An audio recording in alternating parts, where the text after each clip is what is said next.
Chapter 44.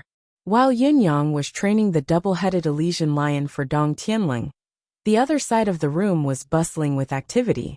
Jiling crossed her arms and looked at the 6 sisters with a smug expression. "Call me big sister." The 6 girls were like defeated roosters, slumped on the bed, their gazes listless. They looked like they had suffered a huge blow. The silver moon celestial wolf paced around the floor in an arrogant manner. At the side were 6 infant dark beasts of various shapes and sizes. All of them were listless and dejected. "Sister Ling, how did you train it?" Among the girls, a slightly older girl asked with a bitter expression. "How did you make it so obedient? Why are you calling me little sister?" Jiling snorted. "Call me big sister. Are you all going to go back on your words? I've always been a man of my word when I lost in the past." The 6 girls sighed, looking at the smug Jiling and cursing in their hearts. "You're the youngest. It's only right for you to call us big sister when you lose. But we're all older than you. How are we supposed to address you? Quick, call us big sister." Jiling was full of herself. "But you have to tell us, what did you do with this silver moon celestial wolf?" The slightly older girl bit her lip. "We have 3 silver moon celestial wolves here, but they're not as good as yours in any way." "What's going on?" "That's right. I bought mine from the same shop as yours. I bought mine even earlier than you did. I noticed the black spot on your ear, so I didn't choose it. Also, your ear wasn't as good as the others, but you've surpassed them in every aspect in just a few days. Little sister Ling, you must have some secret." Yes, tell us quickly. Tell us, and we'll call you big sister." "We won't call you big sister if you don't tell us." "Hee, let's do that." Jiling snorted and lifted her chin. "According to the bet, you've all lost. Of course I have a secret, but I can't tell you. I'm going to continue being the big sister next year. If I tell you, what will happen to me next year?" Sisters tickle her. Immediately, the 6 girls swarmed over. "Haha, spare us, haha. You guys, don't call me big sister. Ahaha, spare us." The girls did not manage to force the truth out of Jiling helpless. They could only allow the little girl to sit at the head of the table. Reluctantly, the girls stepped forward to greet her. "Big sister." "Good. Sister, you may dispense with the formalities." Jiling's eyes were curved into crescent moons. All the girls curled their lips. "When we went to see that young Master Yun yesterday, we clearly sent him a greeting card and asked him to wait at home. Yet he still didn't show up." A girl in blue curled her lips and said, "What's so great about that?" That's right. Isn't he just the son of some marquis of heavenly clouds? So arrogant. It's no wonder that little sister Ling is so angry. This kind of boorish man doesn't know how to be sensible, has no manners, and doesn't know how to respect others. That's right, the housekeeper in that manner is also lifeless. Just looking at him makes me angry. However, that young Master Yun does have a merit. He doesn't have any servants or maids at home. Seems like he's quite reliable. TSK, that's because he's poor." When the girls spoke of Yun Yang, they were filled with anger as they hurled insults at him. These girls were the precious jewels of their noble families. When had they ever been shunned by anyone?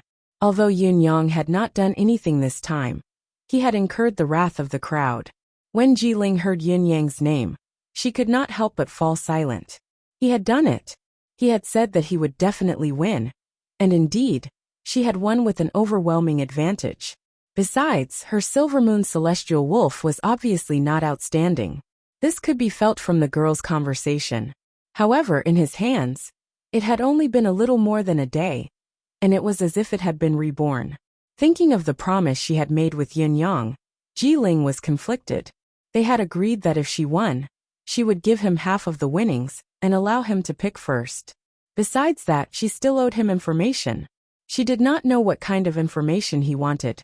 Recalling how Yin Yang had chased her out that day, Jiling gritted her teeth in hatred.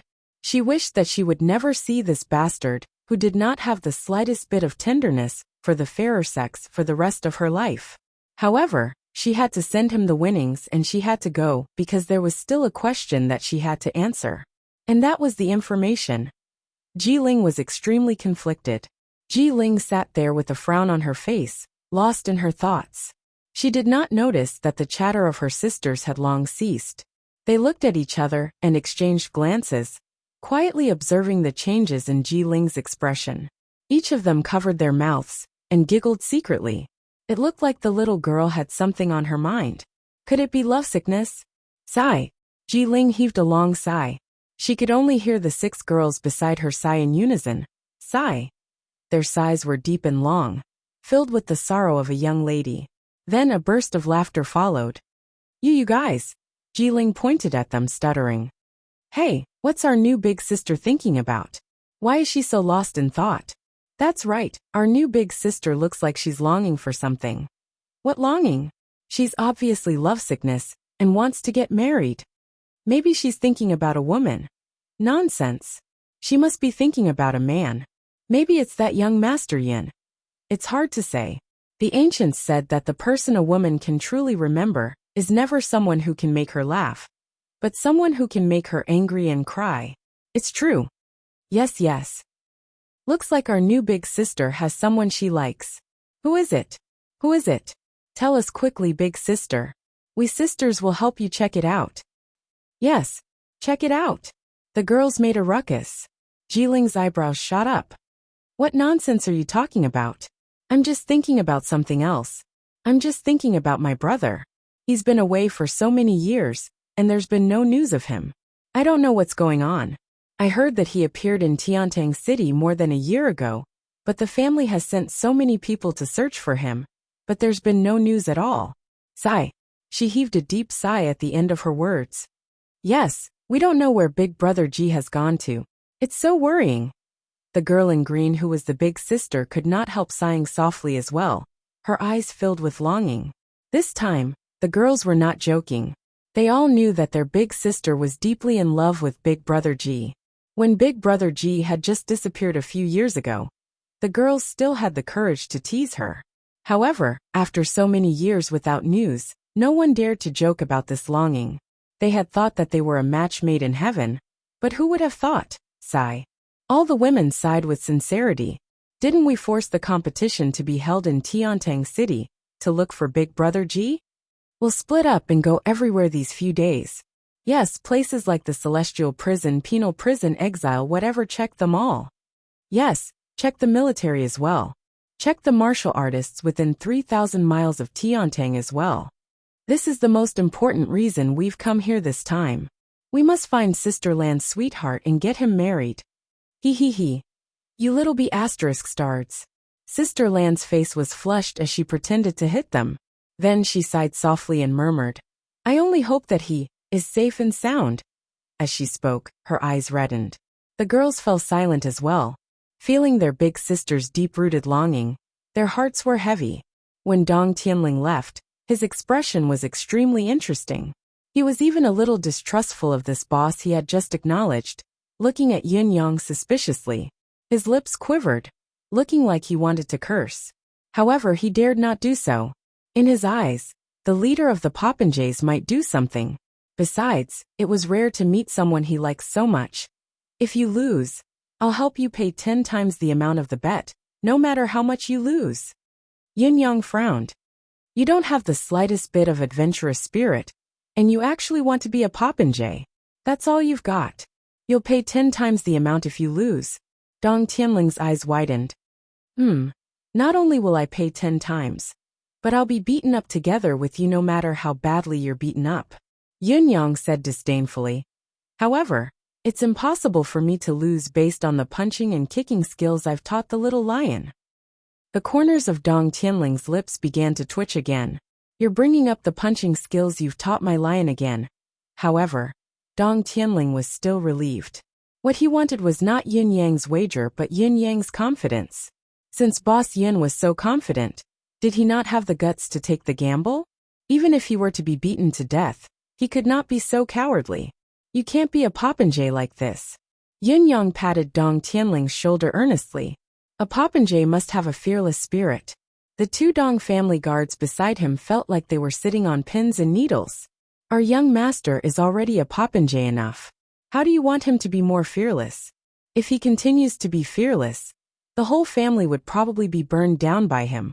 All right, let's do it. Dong Tianling's red nose started to bleed again in his agitation. If I win, I'll make the three of them look like pigs tonight. No, more pigs than pigs. What if I lose? If I lose, I'll just be beaten up again. I'm already like this anyway. What's the big deal if I get beaten up again? Dong Tianling looked like he was ready to risk it all. I can't be uglier anyway. If I lost the last time, they made me wear green for a year.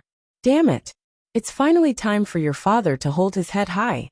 It was only then that Yin Yang realized that young Master Dong was not dressed in green this time. His palm was burning hot. A piece of jade appeared in his palm. Yin Yang stuffed the jade back into his flesh without batting an eyelid, disappearing in an instant. Everything was being carried out under his sleeve. Dong Tianling had finally left. If I win, I'll celebrate with boss. If I lose, I'll beat you up. Dong Tianling left with these words, and left with a hearty laugh. How dare you beat me? Yin Yang snorted. Your double-headed Elysian lion alone can gnaw you to death. He returned to his room slowly, and took out the jade to have a look. There were indeed messages flashing on it. Traces of the black-clothed men from the residence of Marshall have been discovered. Currently at Sarah's house. The message flashed more than 10 times consecutively, showing how urgent it was. Sarah's house. Yin Yang's expression changed. Chapter 45. Sarah's house. It had always been famous in Tiantang City. It was a money-squandering den, but it was also a man's paradise. It was a brothel. However, what was different from other brothels was that the women here only sold their skills, and not their bodies. Every single one of them was a virgin as clean as ice and as clean as jade. Once a woman had an affair with a customer, there were only 2 ways to go. 1, to be redeemed by the customer and brought home. The other, to be chased out of Sarah's house. The current helmsman of Sarah's house, Yin Zuiyu, was an extraordinary woman. Legend had it that 8 years ago, the unrivaled expert Ling Xiaozui had passed by this place and met Yin Zuiyu. They had a pleasant conversation and had even made a promise. Drunk in the clouds, long talk under the moon. Whoever dares to offend her, take a stab from my sword. Whoever dared to offend Yin Zuiyu would have to take a stab from Ling Xiaozui. How many people in this world could take a stab from Ling Xiaozui? Even His Majesty the Emperor would not dare to do so. Besides, everyone knew that Yin Zuiyu still had a terrifying force behind her. Every time something happened in Sarah's house, the power that was displayed was shocking. Someone had once said that Sarah's house was the safest place in Tiantang City. No one dared to cause trouble here. At this moment, Yin Zuiyu was dressed in red, sending off a dozen military secret guards with a sweet smile. We don't have any criminals here. Don't come again next time. We can't afford to bear the wrath of the army. The dark guards had a helpless look on their faces. What could they do? Who dared to search Sarah's house by force? Unless the old marshal came personally, perhaps he could do it. As for the others, they would probably be sent out as softly as they did. However, the old marshal was already enraged when he failed to apprehend the assassin this time. Now that the assassin could not be found throughout Tiantang City, he did not know what kind of storm he would have to face when he returned. Yin Zuiyu's red dress was picturesque as she leaned against the pillar of Sarah's house lazily, but she was naturally filled with an intoxicating charm. Her beautiful face seemed to always have a gentle smile on it. Her eyes were filled with a myriad of emotions. The passers-by couldn't help but stare at them. In the depths of Yin Zuiyu's eyes was an indescribable bitterness. She sighed softly. That foe had not come for more than a year. Where did he go? Could it be that he really forgot? Across the street corner, Yin Yang stood with his arms behind his back, dressed in purple. He had been standing there for a long time, watching 2 teams of secret guards being sent out by Yin Zuiyu with ease. Yin Yang's gaze was complicated. He even felt a little guilty. He did not want to go over. He did not want to face Yin Zuiyu. But the secret guards had all returned empty-handed. Lao Mei stood beside him, not knowing what his young master was doing standing there. Seeing that Yin Zuiyu was about to turn back, Yin Yang heaved a long sigh and strode over. This was Yin Yang's personality. Before he decided to do something, he would think a lot. When he was faced with something he did not want to face, he would want to retreat. But once he decided to do it, There was no turning back. Apart from success, he would never consider anything else. Yin Zuyu sighed softly. Just as she was about to turn back, she suddenly saw the youth dressed in purple walking towards her. Yin Zuyu couldn't help but exclaim in admiration at the youth's appearance. What a handsome youth! Just as she was thinking, Yin Yang was already standing in front of her and said with a smile, "Lady Zuyu, is it?" Yin Zuyu smiled charmingly and said, "Young master is? You look a little unfamiliar." Yin Yang smiled and said, "Of course I look unfamiliar, but I know you are Yin Zuyu. Now, I will let Lady Yin know that my surname is also Yin. We are a family. So now we are not strangers anymore, am I right?" Yin Yang's smile was filled with friendliness.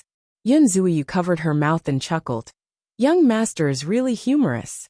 That's right, we are not strangers anymore. Since we are not strangers anymore, can I treat Lady Zuyu to a meal?" Yin Yang said, "How about this Cirrus house?" Yin Zuyu's eyes flickered as she said, "Young master, the food at Cirrus house is not cheap."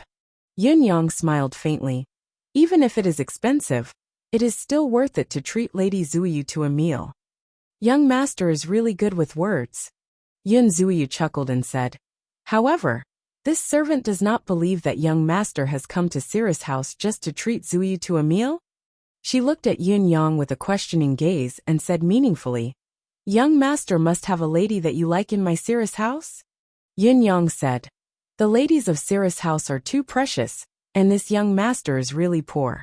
Therefore this time, I am really only treating Lady Zuyu to a meal and I have a few questions that I would like to discuss with Lady Zuyu. I hope that Lady Zuyu will do me the honor." Yin Zuyu chuckled and said, I knew that young master must have an ulterior motive.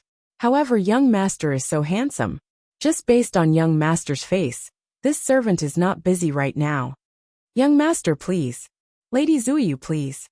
Yin Yang entered Cirrus house with Yin Zuyu calmly. Lao Mei was so shocked that his eyeballs were about to fall out of their sockets. Our young master is quite good at flirting with beauties. Such eloquence, such flirting skills, such composure, such naturalness, what an expert. Lao Mei felt that he could not understand this young master of his anymore.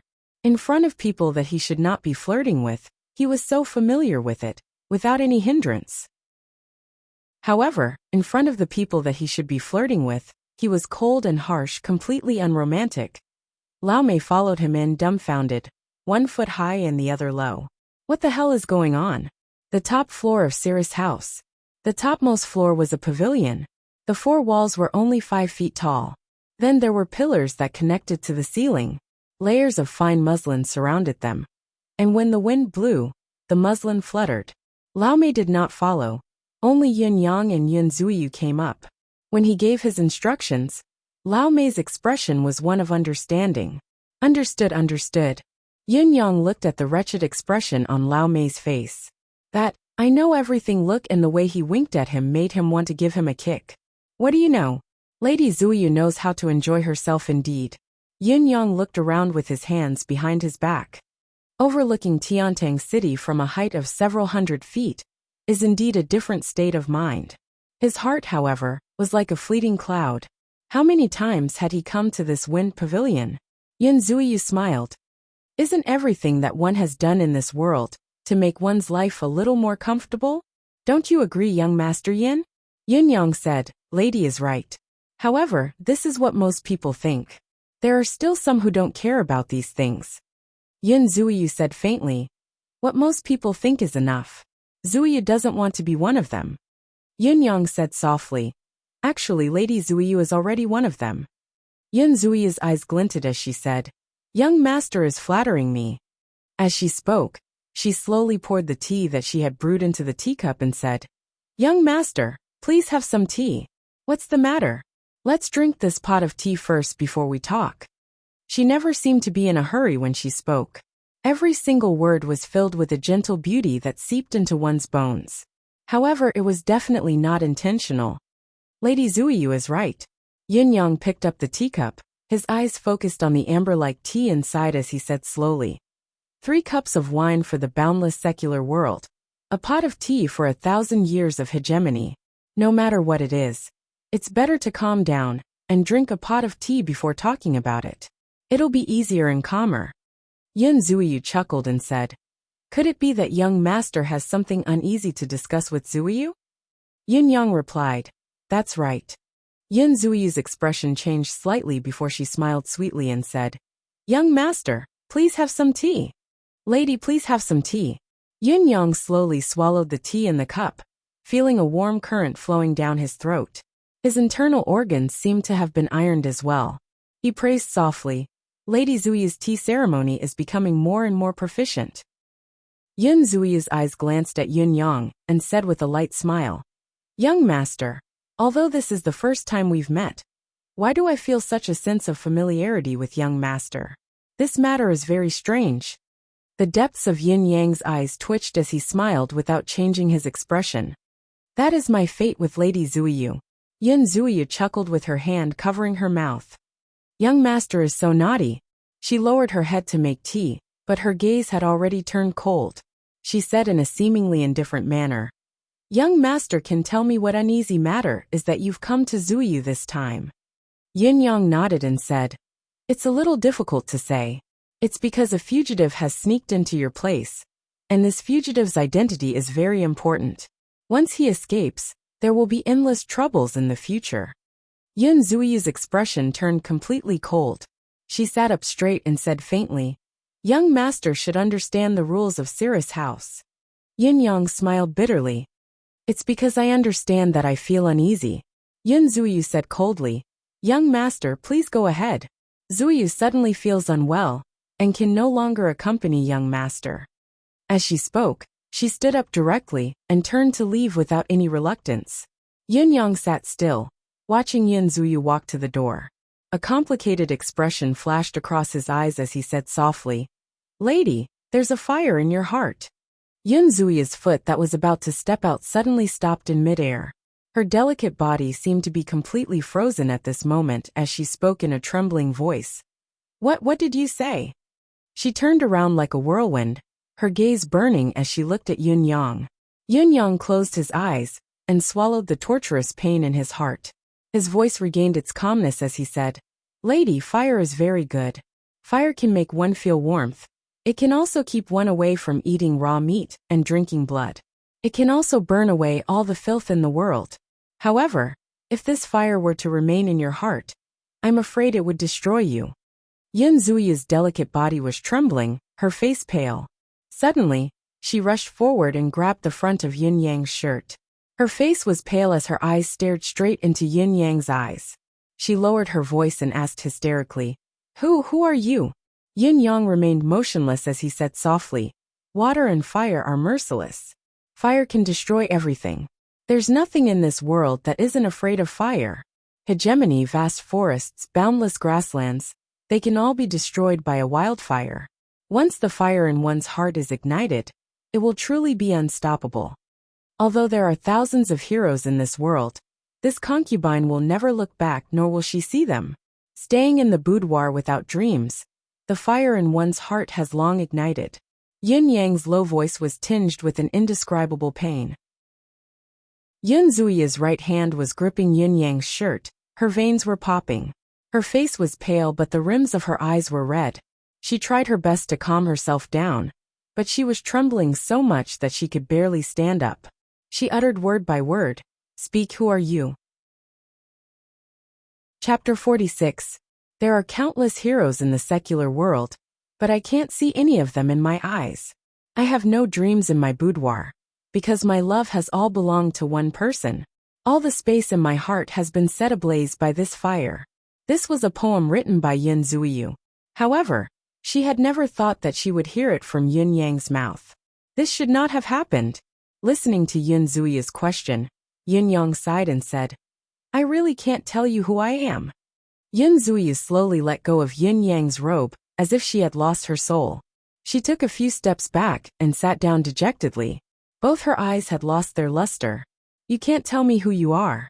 Yun Zuiyu placed a hand on the table and gritted her teeth, trying her best to control her trembling body. She said, "Then can you tell me the person who sent you here, the person who told you this poem, where is he?" "All the more reason why I can't tell you what you know. Yin Yang closed his eyes. He could only feel a stabbing pain in his heart. If I tell you, you will die. You should know his name. Yin Zuyu glared at him. I don't know. Is he in Tiantang City? I don't know.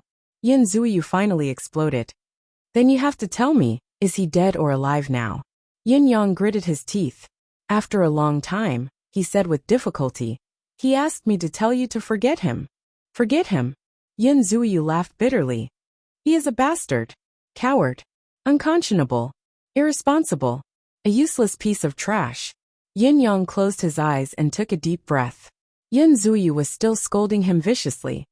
Pa! Yin Yang slammed his palm on the table and hollered. Enough! A monstrous aura exploded. Yin Zuyu's voice stopped abruptly. After a while he suddenly laughed maniacally. That's how you guys are. Other than bullying your own women, you are all too cowardly to face others. Yin Yang's chest rose and fell violently. After a long time, a few words spun in his mind. He said, You should know where he is. Yin Zuyu roared at Yin Yang. I don't believe it. Yin Yang was about to speak, but Yin Zuyu was already shouting at him. I don't believe it. I don't believe it. I don't believe it. Her eyes were red as she looked at Yin Yang. I don't believe anything you say. She seemed to be talking to herself, but also seemed to be praying to the heavens. She murmured word by word, he will never die. Yin Yang fell silent. For a long time, he could not bear to speak. Yin Zuyu suddenly came over and asked pleadingly, He's not dead, is he? Am I right? Not dead, right? Right. Looking at her pleading gaze, Yin Yang's heart ached and softened. He turned his head and said softly, Yes, from what I can see, he's not dead. He lives forever in my heart. Yin Zuyu's body seemed to stiffen at his words. After a long time, he suddenly let out a long sigh of relief, and then suddenly burst into tears. It was as if all the worries in his heart had been laid to rest by Yin Yang's words. She wept bitterly. Yin Yang sat numbly, not knowing what to say. He could only feel waves of pain in his chest. How is he now? Yin Zuyu asked, sobbing. Is he all right? It's impossible for him to be all right. Since he had already told a lie, he had to make up for it with countless lies. His injuries are too severe and very dangerous. He can't possibly come back now. I understand. Yin Zuyu nodded hard. I'll wait for him. No matter how long it takes, I'll wait. Please send a message back to him. It's impossible. Yin Yang shook his head in agony. I can't send it back. Oh, I understand. Yin Zuyu said hurriedly. Yes, since he's out, he can't send the message anymore. The enemy is too terrifying. Yes, it's best not to send the message back. It's the safest. Looking at this infatuated girl, Yin Yang felt like his heart was being twisted by a knife. Did you say fugitive? After a long time, Yin Zuyu finally wiped away her tears. Her eyes were completely red, but she had recovered some of her usual demeanor. What fugitive? It's possible. Yin Yang hinted with his gaze. Yin Zuyu's gaze turned dangerous. Possibly related to his matter? Yin Yang nodded silently. I'll help you. Yin Zuyu's gaze turned ferocious, like a bloodthirsty beast in the cold, dark night. Yin Yang exhaled deeply. Can I talk to you during normal times? Yin Zuyu looked at Yin Yang expectantly. No, Yin Yang said resolutely. It's too dangerous. I understand. Yin Zuyu lowered her head in grievance but said with understanding. I've known since he was chosen because I was the one who accompanied him when he went to participate in the election. However, this secret has always been in my heart for so many years. Don't worry, Yin Zuyu said seriously. Yin Yang's heart ached again. Fifth brother, you can leave without any worries. But what about this infatuated woman? What should you do? Even if I have all the tricks up my sleeves, how can I make up for the endless scars in this infatuated girl's heart? Li Changqiu looked calm as he sat in the room of Cirrus House. This was the room of Cirrus House's most popular lady, Qing Shanxue. It was very spacious. Li Changqiu was a frequent visitor here. His face was rosy as he sat peacefully. In front of him was a plate of sandalwood incense that rose in spirals. A pot of clear tea gave off a faint aroma. The couch 30 feet away was covered by a veil as Guqin music drifted out from behind the veil. Through the veil, One could see a graceful lady with long hair that flowed like a waterfall, dressed in a snow-white robe. Her slender hands plucked the strings of the guqin. It was extremely elegant. Footsteps could be heard from the door as a red shadow entered. Before the person entered, laughter could already be heard. "Surly, how is my sister's guqin playing?" Li Changqiu smiled and said, "The sound of nature." Yun Zuyu walked in chuckling. Her slender waist made one worry that it would break at any time. She said with a sweet smile, "Surly, you have a great reputation. Er's room is usually not open to anyone. Even I, the elder sister, am not allowed to enter sometimes." "Is that so?" "Haha," Li Changqiu chuckled. "Sister Yu, when did I not allow you to enter?" An anxious and bashful voice came from behind the veil. Don't be shy." Yun Zuyu said. "Surly, the kitchen has just made a few dishes. I brought them for you to try." "Then, I am in luck." Li Changqiu smiled and was suddenly startled. Why are Miss Zuyu's eyes a little red and swollen? Could it be that something has happened? Yun Zuyu's smile faded as she sighed and said, "There is." Sigh. "A sister sent a letter from home saying that her mother passed away suddenly. I cried with her for a while. She still has her own mother. I, Yun Zuyu, don't even know who my parents are." As she spoke, she was on the verge of tears again. Li Changqiu sighed and said, "Birth, aging, sickness and death. The joys and sorrows of partings and reunions. It always leaves one helpless. My condolences, Miss Zuyu." Yun Zuyu forced a smile and said, "There's always a melancholy in one's heart that can't be resolved. Look at me. What's the point of saying all this? Come, Surly, have a taste of the Cirrus house's cooking." With a wave of her hand, a servant girl came in with an exquisite tray. There were 4 small, exquisite dishes on it. A small wine pot. It was really a dish. From the looks of it, each dish could only hold 2 mouthfuls. That wine pot could only hold a cup of wine at most. Who was inside, covered her mouth and giggled. "Sister Yu is so generous today. Even I haven't had enough of these dishes for a few months now." Yun Zuyu said angrily, "You little wench, weren't you the one who ate the most that time? Aren't you afraid of getting fat?" Protested coquettishly from inside. Li Changqiu could not help but laugh and said, "You sisters have such a good relationship." Yun Zuyu sighed. "We're all helpless people. We can only be kind to each other." Li Changqiu chuckled and picked up his chopsticks. "This dish is really good. It whetted my appetite just by looking at it. It's a pity that the quantity is too little." Yun Zuyu smiled. "If the quantity is too much, it won't be a dish anymore. What do you say, Surly?" "That makes sense. That makes sense." Li Changqiu laughed and took a bite. He circulated his energy to check, and found nothing out of the ordinary. He said with a smile, "What Miss Yu says always makes sense." Moving his chopsticks like the wind, he took a bite of each dish. He circulated his energy to check and found nothing wrong. He was instantly relieved. In an instant, he finished every mouthful of wine and dish. He said with a smile, "This skill, it's enough even to enter the palace. Miss Yu, this bit of food isn't enough to fill you up. Instead, it makes me hungrier. This amount is too cruel. It's purely seductive." Yun Zuyu smiled charmingly. "That's exactly what I'm trying to do. I'm trying to seduce Surly a few more times." "Haha, wonderful." Li Changqiu laughed heartily. He was in a good mood. "Enjoy yourself, Surly. Zuyu shall go out first." Yun Zuyu smiled. "My presence here has disturbed Surly's mood." Li Changqiu laughed heartily and urged her to stay. However, Yun Zuyu had already walked out with a charming smile.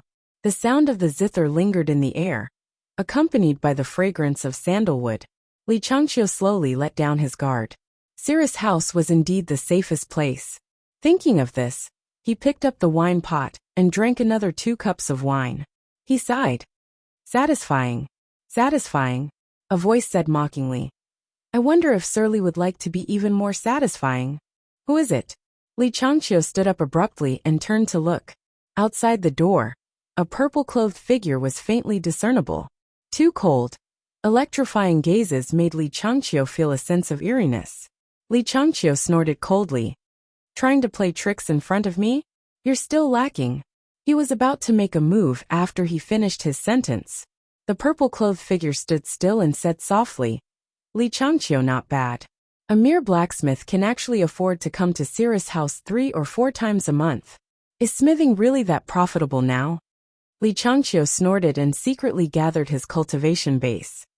"You don't have to worry about whether it's profitable or not. What you should be worrying about now is your own little." Before he could finish his sentence, his expression suddenly changed, because the profound energy that he had just gathered, which was like a raging tide, had actually disappeared without a trace at this moment. Li Changqiu hurriedly gathered it again. This time, he was still able to raise his dantian, but it was dissipating even faster. The purple-clothed figure outside said calmly, "Li Changqiu, don't waste your energy. You won't be able to expel the poison from your body without an hour's time. Even an expert at the 7th heaven of mystical qi would need at least 3 breaths. Not to mention you're not even at the 7th heaven." 7th heaven? Li Changqiu was delighted. "I've always appeared to be at the 6th heaven. Hiding my true strength is indeed useful. Not even at the 7th heaven? After 3 breaths, I'll teach you a lesson." Li Changqiu raised his hands abruptly and clapped them together. Bam! A loud explosion sounded and a thick cloud of smoke suddenly burst out. In an instant, the entire room was filled with thick smoke, so thick that one couldn't even see their fingers in front of them. Moreover, this smoke seemed to be unable to be blown away by the wind and continued to envelop this area. Recently, I've had an idea to make something that belongs exclusively to the foam family. However, I can't think of what to make. So, if anyone is interested, you can come to my WeChat account and we can discuss it.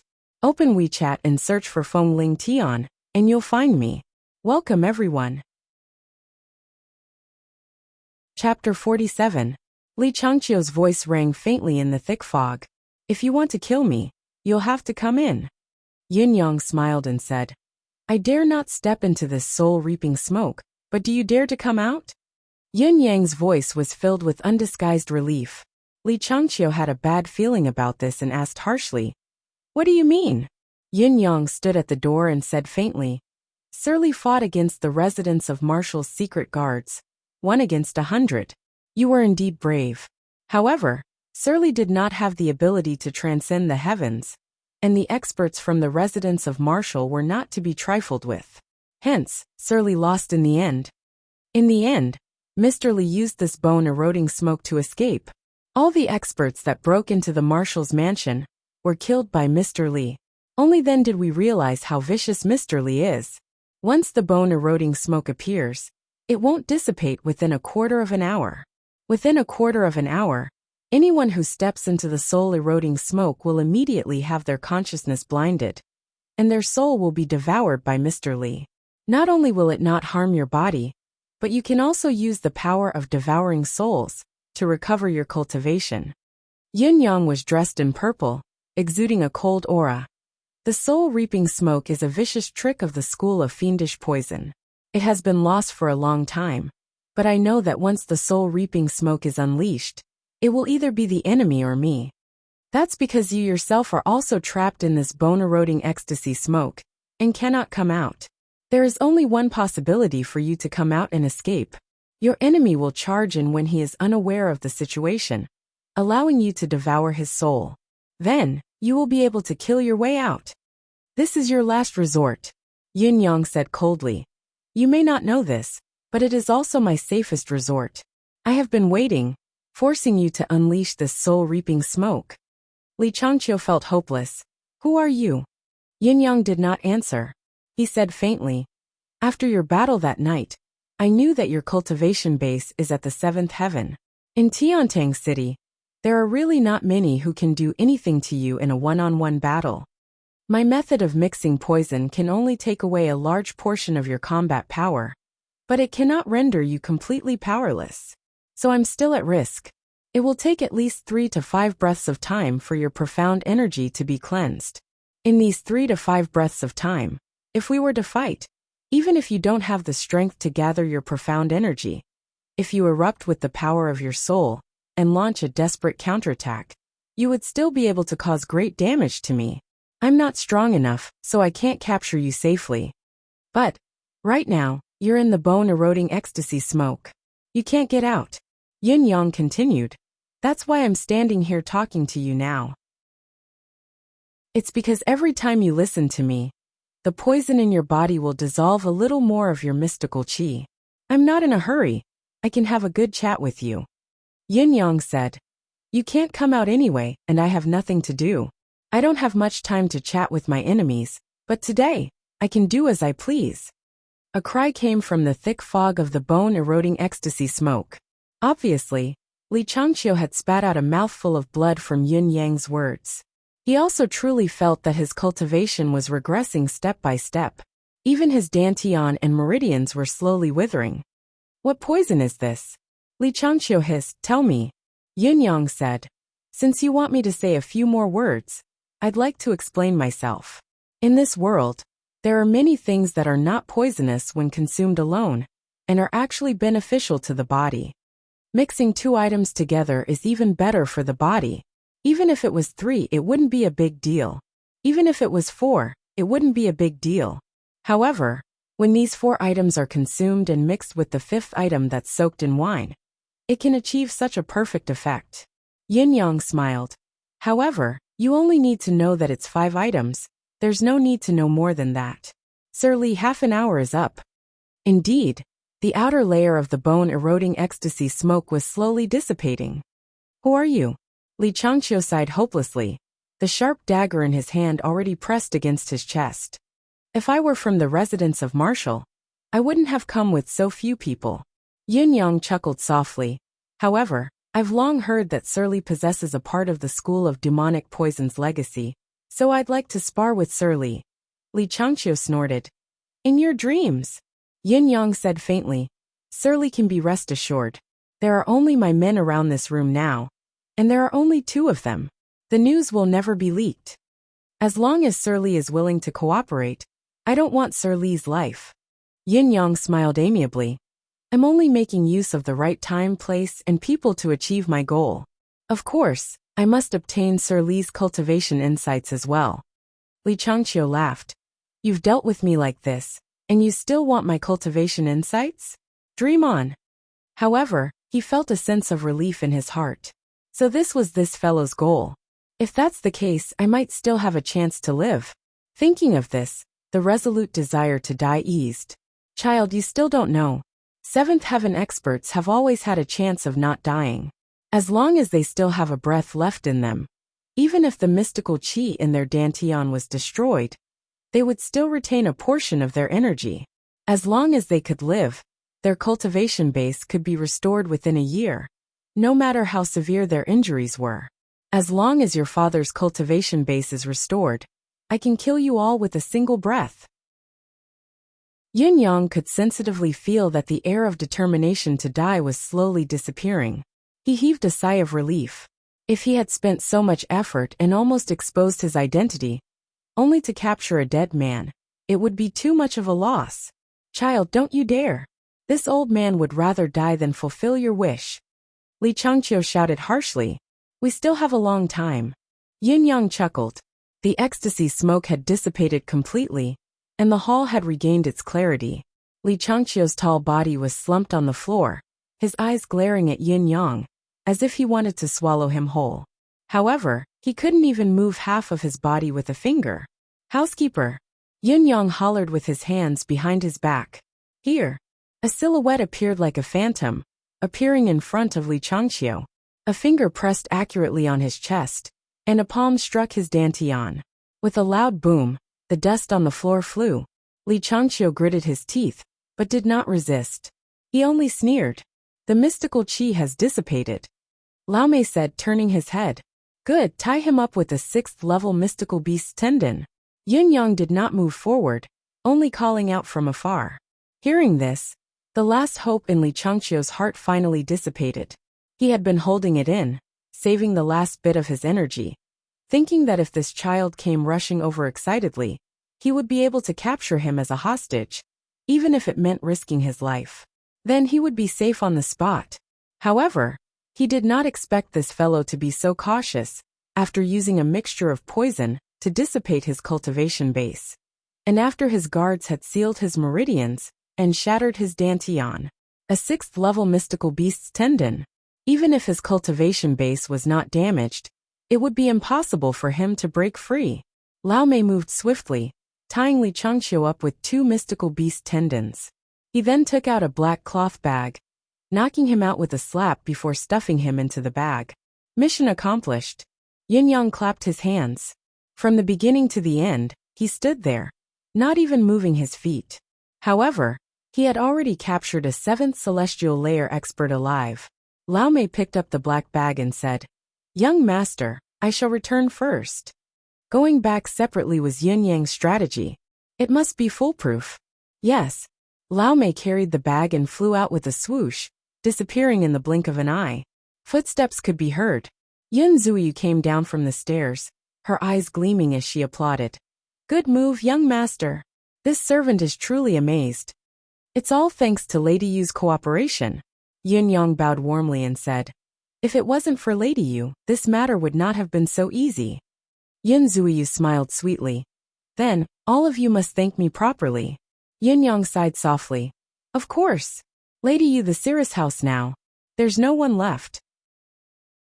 Yin Zuyu chuckled.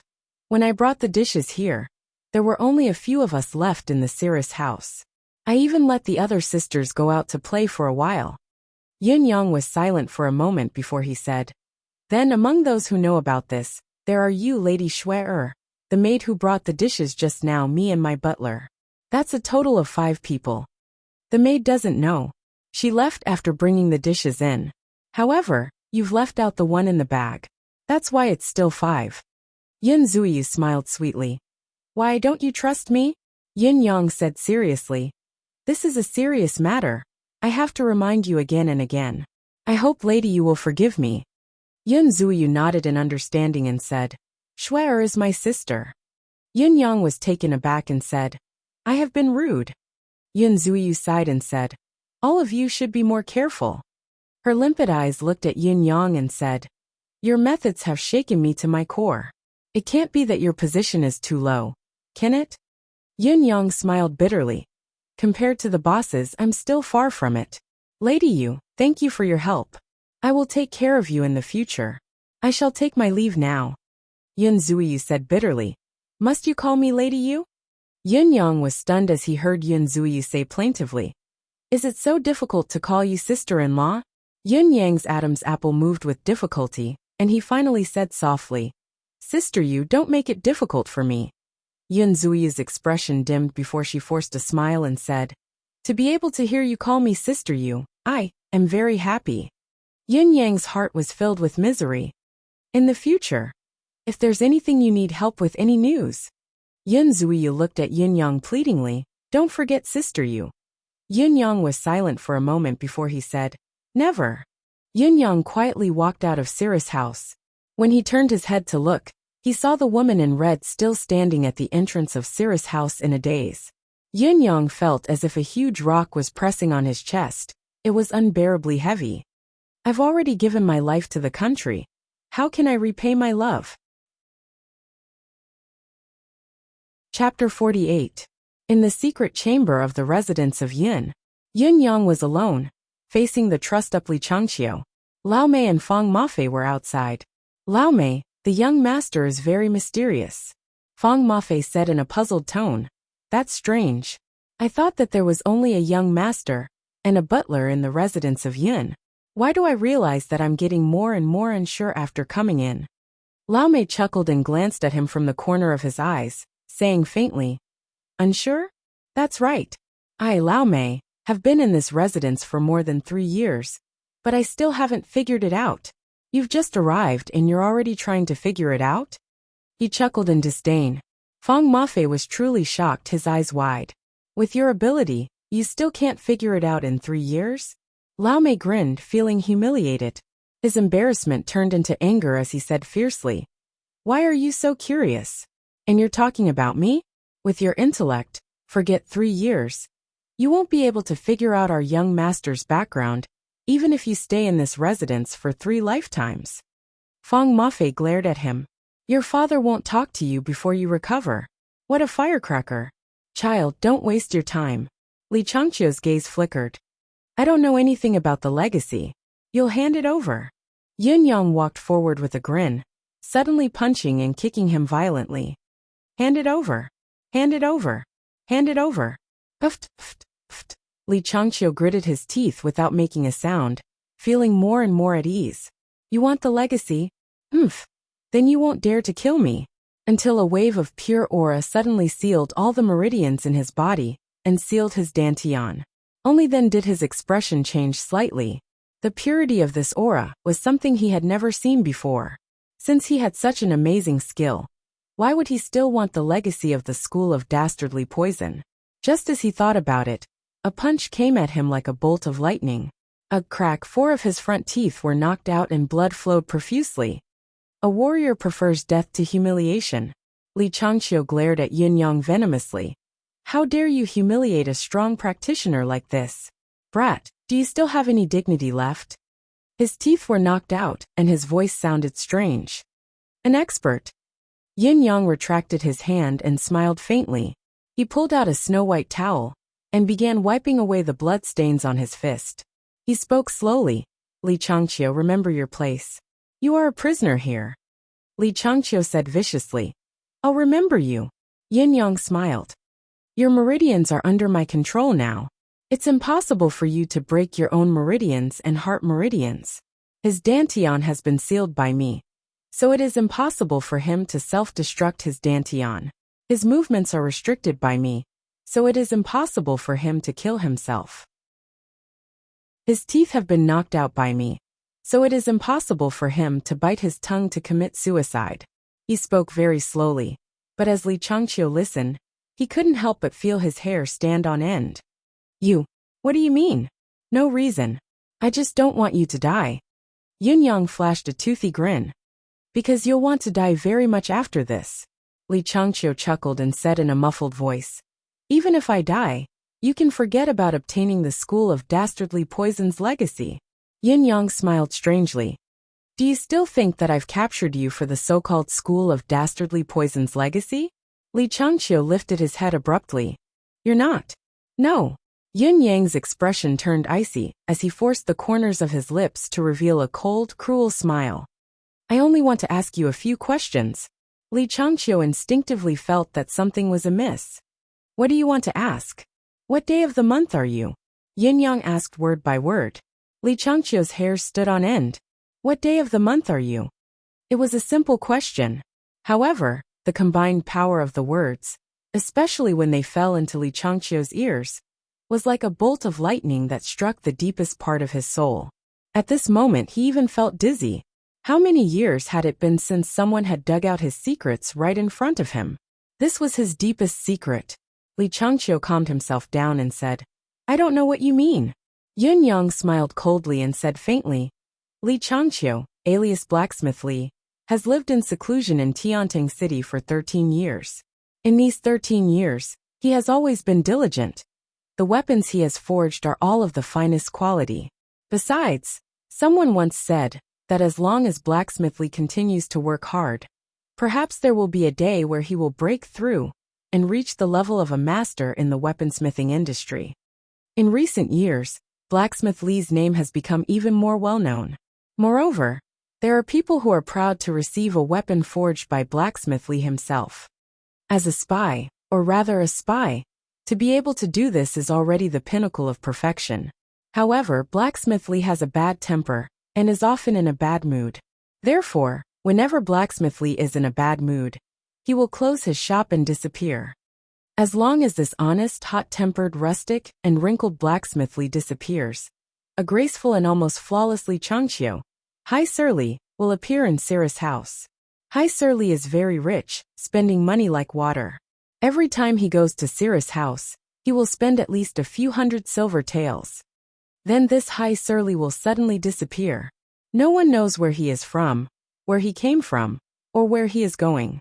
But at the same time, Blacksmith Li will appear, and his mood will be back to normal. He will continue to forge iron diligently, and continue to forge swords with the highest standards.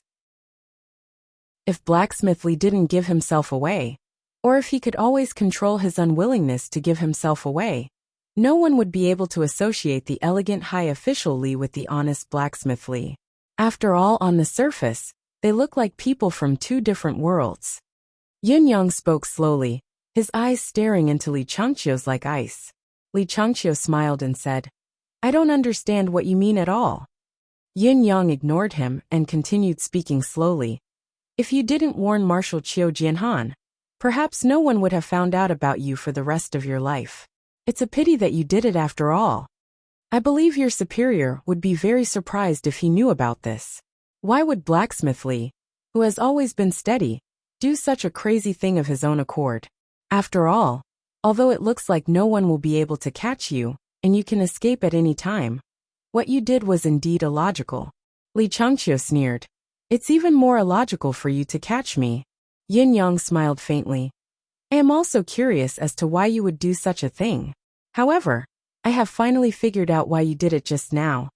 Li Changqiu could not help but ask, "Why?" "All of this is because of 4 words. Yunyang smiled and said, "These 4 words are called roaming the martial world." "Roaming the martial world?" Li Changqiu murmured slowly, a complicated look in his eyes. "Because you are an expert after all. Your skills have already reached a level that ordinary people can't reach. You must have been a reputable figure in the martial world before you came to Tiantang City. You have your own status, your own reputation, your own vanity, your own pride. All of these belong to you. However, ever since you came to Tiantang City and became a blacksmith, you have lost all of these. You have lost yourself. Everything you have is gone. From then on, you are only a blacksmith, your secret identity is a day." Yunyang said, "But the martial world is everywhere. Your blacksmith shop will have many interactions with the people of the martial world. When you hear the changes in the martial world, you hear the names of countless people, some of whom you know, some of whom you don't, some of whom you know are not as good as you, but they are all glorious now. On the other hand, you can't show your ability, you can't make a name for yourself, you can't strengthen yourself. You watch as each generation produces talented people. You watch as the new generation surpasses the old, but the name that belongs to you is slowly being forgotten. So you are indignant, you are indignant, you are indignant. What right do these insignificant ants have? If I were still here, how could I allow them to be so arrogant? So you will have a bad temper, you will be irritable, you will be in a bad mood, and you will close your shop, unwilling to be a blacksmith." Li Changqiu chuckled and said in a low voice, "Ridiculous." Yunyang was unmoved and said, "Although you are unwilling to be a blacksmith when your state of mind is touched, unwilling to be forgotten by others, you understand that being forgotten and being treated as a true blacksmith is your biggest goal. That's why you won't go far. That's why you'll go to Cirrus House instead of fighting in Jianghu. You'll numb yourself for a short while in Cirrus House to calm your mind and suppress your agitation. Then, you'll go back to your blacksmith job. However, this accumulation is a vicious cycle. Your temper will become more and more irritable, and your mood will become worse. Especially when you've done something earth-shattering, but you can't say anything about it. You'll be in an even worse mood. That's why your blacksmith shop has been open less and less this year, while you've been going to Cirrus House more and more." Li Changqiu's face was pale. He did not say a word, only glaring at Yunyang.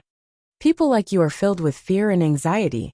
So when something happens that you feel you can't handle, you do what you think you should do, regardless of the consequences.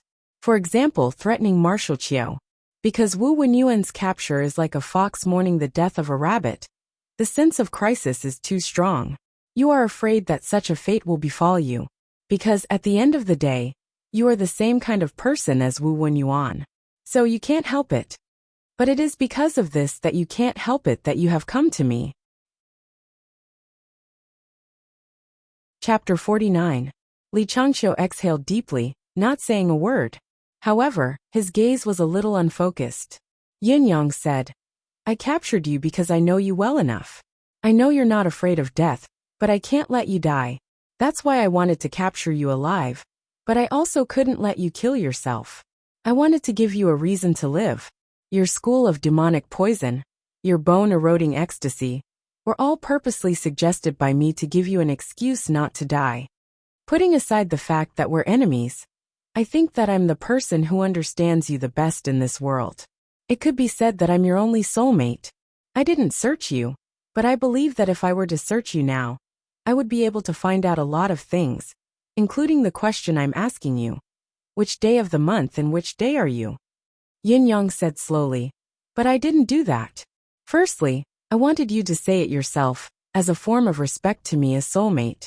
Secondly, you're a strong cultivator after all. I didn't want to embarrass you too much. Li Changqiu's expression changed. Even if I have to torture you in the end to obtain some information, I still have to maintain the basic level of respect towards a strong cultivator. Yin Yang said sincerely.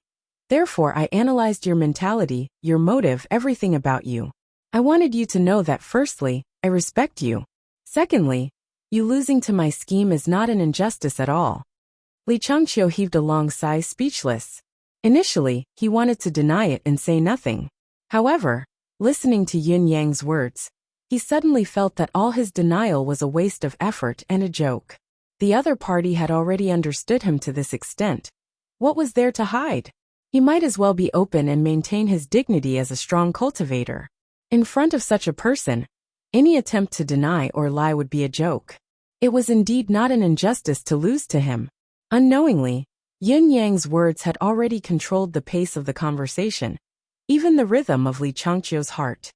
Impressive. Li Changqiu's expression darkened. Who are you? Yin Yang's eyes glowed with joy. There's one thing I didn't lie to you about. I'm really not from the officials, and I'm really not from the military. Li Changqiu said coldly. I have already guessed that. Yin Yang said.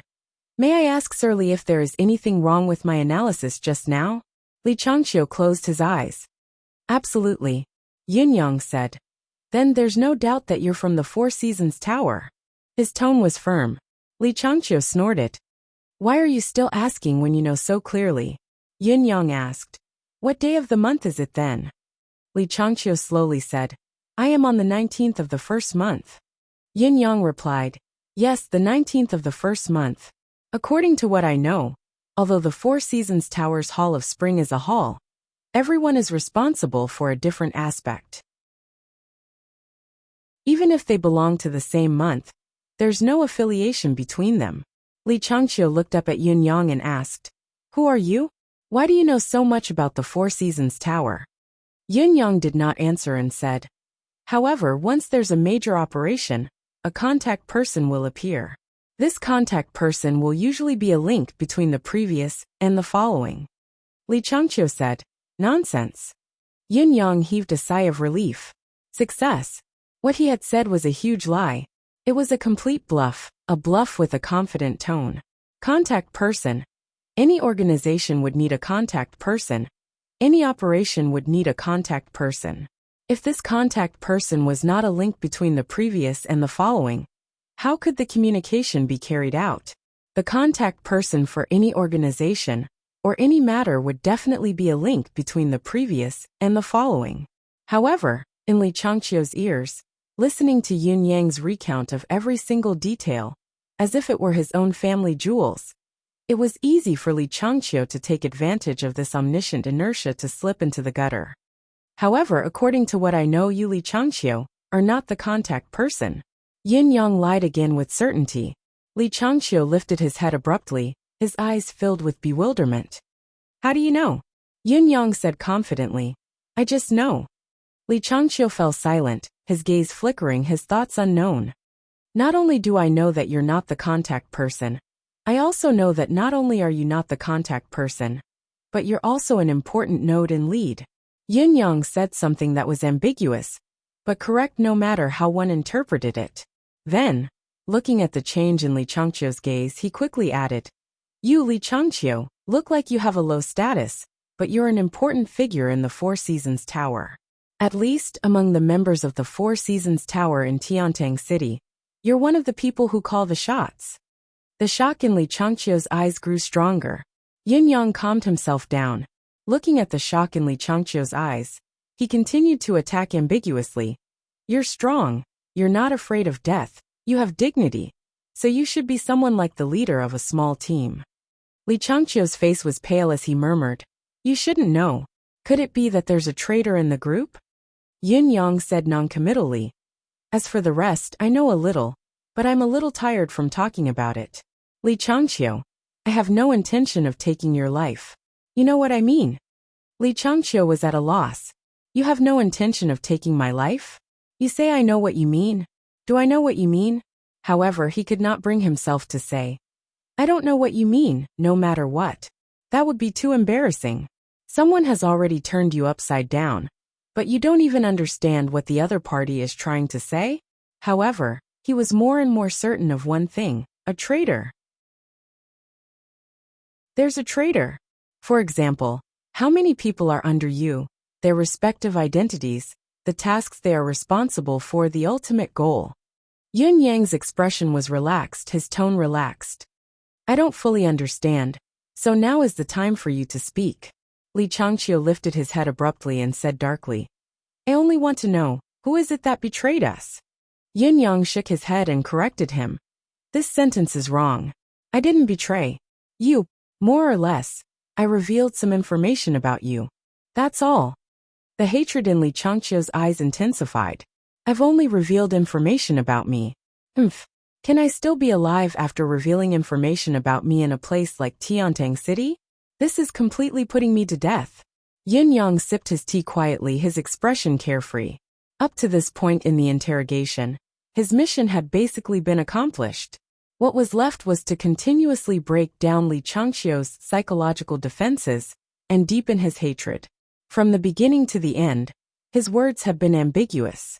Other than analyzing Li Changqiu's words, the rest could basically take a turn and diverge in another direction at any time. Your cultivation base is so high.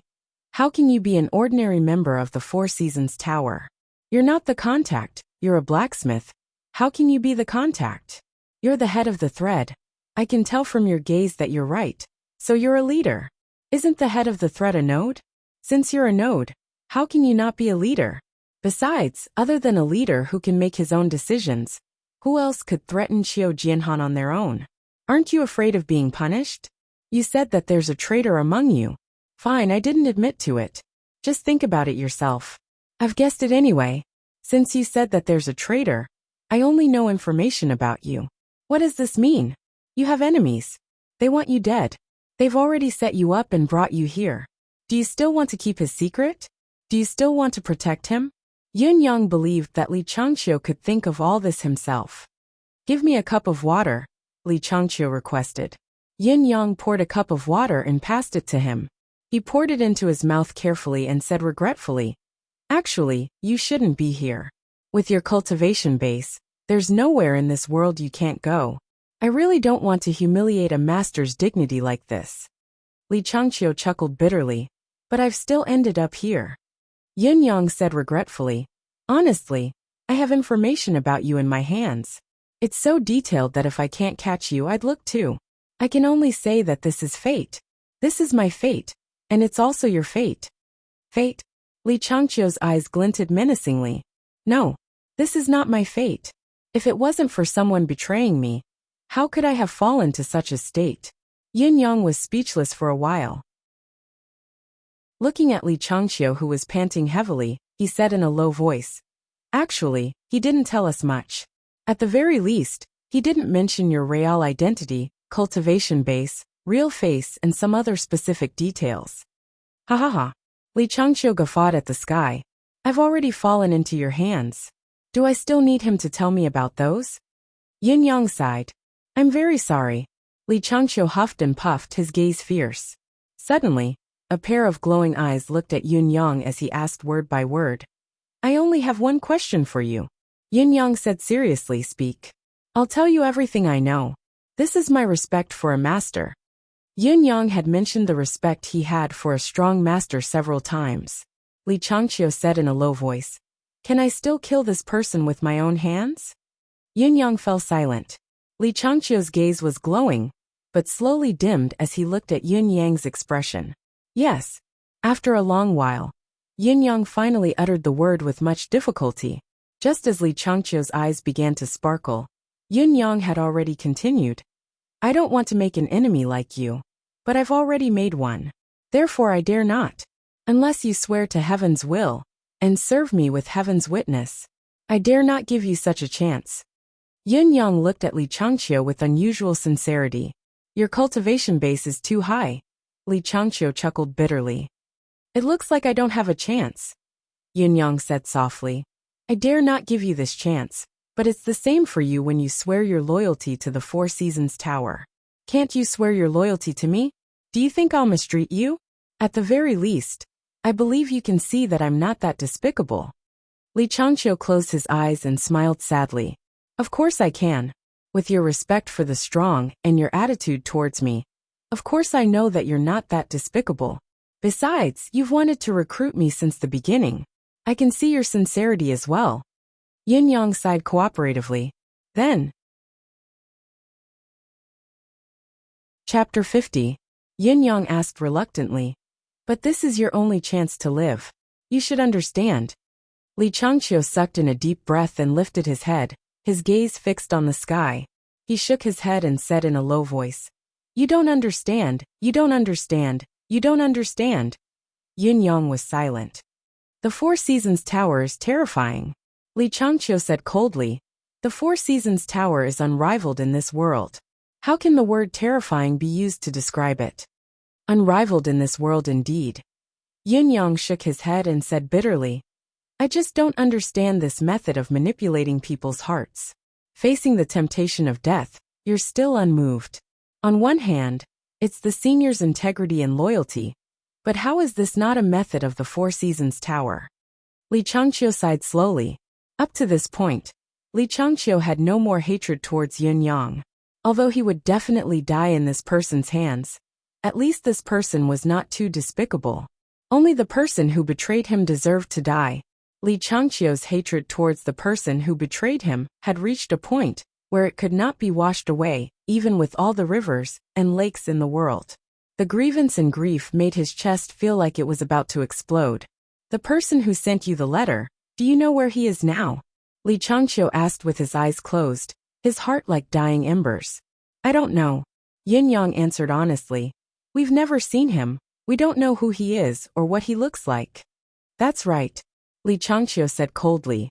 With his methods, how could he have left behind any clues? Humph. He did not speak for a long time after he said this. He seemed to be thinking about something. After a long time he said, Can you tell me who you are? Why are you going against the Four Seasons Tower? Yun Yang sighed deeply, his expression conflicted. He looked at Li Changqiu, opened his mouth and said, I'm sorry. Li Changqiu said sadly, I have no hope of survival in your hands. You won't allow me to leave this place alive. Is it so difficult to answer a person who is going to die when he asks you a question? Or are you worried that I'll leak the secret? Yun Yang said in a conflicted tone. The problem is you might not die. I don't know what will happen to you. Li Changqiu's eyes lit up. What do you mean? Yun Yang sighed. I still have a superior. I can't execute you directly. Li Changqiu heaved a long sigh of relief and said resolutely, If I die, don't even think about it. But if I don't die, I won't look for trouble with you. I don't know if you'll believe me. Yun Yang looked into Li Changqiu's eyes seriously and saw the sincerity in them. He nodded with a bitter smile. I believe you. Li Changqiu said, Please enlighten me. I just want to know who and what organization I've fallen into. Truth be told. Yun Yang gritted his teeth and said, I am from the concourse of the underworld. So that's how it is. Li Changqiu let out a long sigh, as if he had finally solved a huge problem in his heart. Unexpectedly, he felt a little relieved. He actually smiled and said, It's these 3 words that have been troubling me until now. The concourse of the underworld takes money to do things. Someone must want to go against the Four Seasons Tower? Or me? Li Changqiu looked like he had come to a realization. I really can't tell you about this. Yun Yang smiled bitterly and said resolutely. This old man understands. Li Changqiu smiled bitterly as well. This is professional ethics. If it were me, I wouldn't say it either. Only by doing so can one stand firm in this world and dominate the world. Thank you for your understanding, Yun Yang said. However, what do you plan to do with the person who reported to you? Li Changqiu's words were obviously intentional. Yunyang did not seem to notice and said without hesitation, if it's proven that he's also from the Four Seasons Tower, of course we'll have to do something to him. He then realized something and said angrily, Li Changqiu, you're trying to trick me. Li Changqiu smiled proudly. So you guys want to go against the Four Seasons Tower? Then I'm relieved. What are you relieved about? Yunyang asked cautiously. It was obvious that he was saying, I won't let you trick me anymore. That expression. Of course there are two reasons for it. First, I can help you capture that fellow and avenge myself. Li Changqiu smiled bitterly. Other than that, the Four Seasons Tower will also avenge me and kill all of you. So I'm relieved. Yunyang said coldly, I want to avenge you too, but how can I believe that you're speaking the truth? Li Changqiu snorted and said, I want to kill him more than you do. If you still don't believe me, this old man has nothing else to say. Yunyang was still watertight. Of course we have a way to prove it. Suddenly he rolled his eyes and said, although I can't give you special treatment, but if what you said is true, we can bring this person to you. Li Changqiu's eyes shone brightly. Really? Yunyang smiled. A gentleman's word. Li Changqiu panted heavily. If so, I'll owe you a favor. Yunyang nodded and said affectionately, Senior, I really don't want you to die. This is the truth. Li Changqiu sighed slowly. After a long time he said, unfortunately, you can't make the decision. Yunyang was silent. He sighed. After a while, the greatest liar in history, Yunyang, slowly walked out of the secret chamber. The secret chamber's door slowly closed behind him. Yunyang's eyes glinted. It's actually him. Initially, when Yunyang had captured Li Changqiu, he only had one thought in mind: to torture him and force him to reveal his accomplice. It did not matter if he could do so, but Li Changqiu was destined to be tortured to death. He would use the cruelest method in this world. However, just as Yunyang was about to unleash his cruel methods, he had a sudden change of heart. It was very easy for him to vent his emotions now. However, it was not easy for him to control his own emotions. However, when facing a powerful enemy like the Four Seasons Tower, it was necessary to control one's emotions. Therefore, Yunyang changed his mind at the last minute. After careful consideration, he analyzed Li Changqiu's psychological state, from the beginning to the current few years, in front of Li Changqiu. He first created an illusion for Li Changqiu that his understanding of him was the best in the world. He had studied him for so long. Li Changqiu had no secrets in front of him. After creating this feeling, everything else would be easy to handle. However, it was not easy to achieve such an effect. Yunyang had put in a lot of effort. She cleverly made use of words that were vague, but very precise in Li Changqiu's ears, breaking through Li Changqiu's mental defenses. Then, she used her ambiguous words to lead Li Changqiu step by step into the trap of her words. Up until now, she had already succeeded. To put it bluntly, Yunyang could now guarantee that Li Changqiu would help him break through the Four Seasons Tower's first defense line. He had already become a capable assistant. He would become a saber in his hands. Furthermore, it was under circumstances that he did not even know about. However, the person whom Li Changqiu had summoned now gave Yunyang a slight headache. Chu Tianlang. He was a famous figure both inside and outside Tiantang City. The manor of Sirius was a manor outside Tiantang City. However, it was not an ordinary manor. He was generous and generous. Friends from all over the world, brothers from all over the world. His cultivation base was strong, and he rarely had a worthy opponent. He was a banner among the martial world figures in Tiantang City and outside. He was not a government official, nor did he have any official status. However, his influence in the surrounding area was terrifying. There were countless experts in his manor and numerous guards. He was also close friends with some military generals. Once he heard the name, Yunyang's brows furrowed tightly. No wonder Li Changqiu had thought of him first when he heard that someone had betrayed him. How could such a person submit to others? Li Changqiu must have felt the immense threat from Chu Tianlang long ago. However, to uproot the manor of Sirius and kill Chu Tianlang now, Yunyang frowned. It seemed to be a difficult task. The 21st day of the first month. Chu Tianlang. Use the military's power? Or perhaps the power of the government? Or the nine heavens dictum's hidden power? Yin Yang paced in the yard deep in thought. The more he thought, the more clueless he became. His expression was solemn, his heart heavy. Behind him, 3 eclipse panthers, a lightning cat, and 4 white fur balls strode gracefully in unison, trailing behind him. Occasionally, one of them would pounce on the other and roll a few times like a rubber ball before returning to join the team. They would follow him wherever he went. Yin Yang's somber expression was a stark contrast to the 4 fellows' relaxed and cheerful demeanor. What a headache! Yin Yang frowned.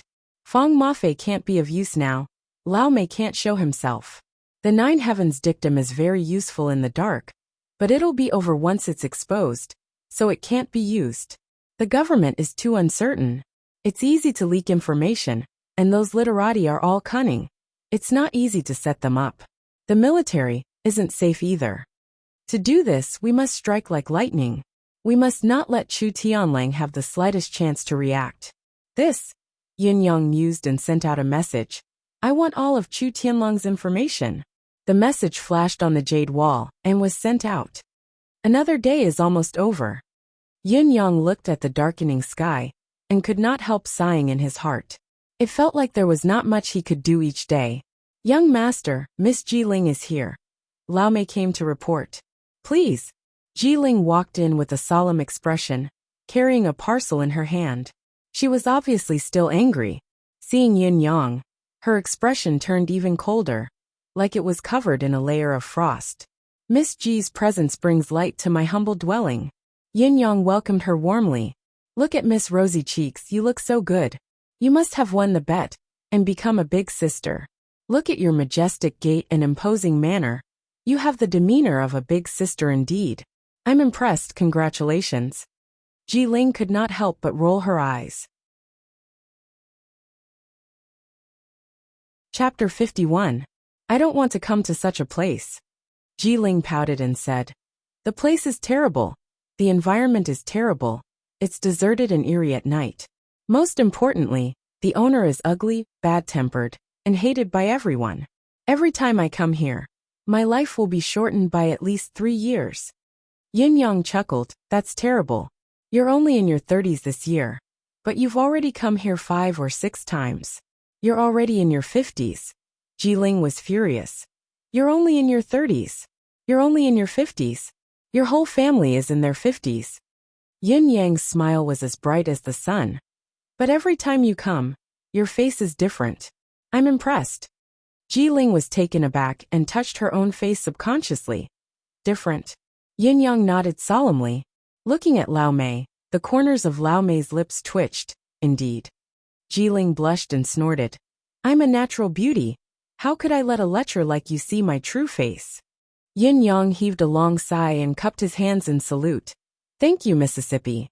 Your painstaking efforts to dress yourself up like an ugly monster has saved me from longing for you. Jiling stomped her feet and bared her sharp canine teeth in anger, growling in a low voice. Ungentlemanly man, humph. Gentlemanly can't be eaten. Yin Yang went back to the topic at hand. Miss, there must be a reason for your visit. Jiling threw the bag in her hand over angrily. This is my winnings. Everything is inside. Take your pick. Take whatever half you like. This is the reward that young Master Yin deserves. Yin Yang opened the bag and was immediately greeted by a variety of sparkles. His eyes were almost blinded. Mystical stones, mystical crystals, and 2 jade bottles. What was in them? There were mystical pills, medicinal pills. And Yin Yang stared blankly for a long time before raising his head to look at Jiling. This is what you won? So much. Jiling snorted and said carelessly. What's the big deal? It's just a little toy. A little toy. Yin Yang's face twitched. You're a rich girl indeed. Yin Yang lamented. This gamble is even bigger than that of the so-called popinjays. You choose. When you're done, tell me what you wanted to know. Jiling replied coldly. I will not go back on my word. I will definitely give you the information you want. Yin Yang laughed and said, Then I won't stand on ceremony. To be honest, it's my first time seeing so many good things. Disappointment flashed across Ji Ling's eyes as she said, "If you like them, I don't mind giving them all to you." Yunyang smiled and said, "I said half, so I can only take half. I don't want more, and I don't want less." Ji Ling said coldly, "You are quite principled." Yunyang replied, "Of course. My principle is that if it belongs to me, no one can take it away. But if it doesn't belong to me, I won't take it even if it's forced on me. Is it clear?" "It's clear." "There's a total of 200 profound stones in here. I'll take half of it. 50 Xian crystals. I will take half, 25 pieces. 2 bottles of mystical water. I will take 1 bottle. 3 mystical pills. I will take 1. 3 medicinal pills. I will take 2. It's a balance. Also, these books are martial arts mantras. These are related to the secrets of the noble families. If I take them, you won't be able to explain yourself, so I won't take them." Yunyang quickly kept half of what he was supposed to take, not at all embarrassed as he carried it in his hand, and passed the parcel back to Ji Ling. "Please keep the rest well, Miss Ji." Ji Ling kept her parcel expressionlessly. For a moment, her heart was filled with mixed emotions, and she had nothing to say. Yunyang's meticulous distribution of the loot had messed up Ji Ling's mind. "This is a fair trade." Yunyang raised his head and smiled brightly. "Miss Ji is indeed a person who keeps her promises.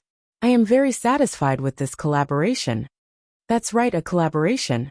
It's just a collaboration, just a transaction." Ji Ling bit her lip and smiled sweetly. This young sister also feels that this transaction is worth it. However, young Master Yun is still at a disadvantage. Yunyang grinned. In today's world, to be at a disadvantage is to be at an advantage. Ji Ling gritted her teeth and said, "May I know the other condition that young master mentioned at that time?" "That information." What exactly does young master wish to know?" Ji Ling did not know why, but when faced with such a straightforward negotiation, she wanted to turn around and leave. She did not want to stay here for even a second longer. "Yes, there is a piece of information I want to know."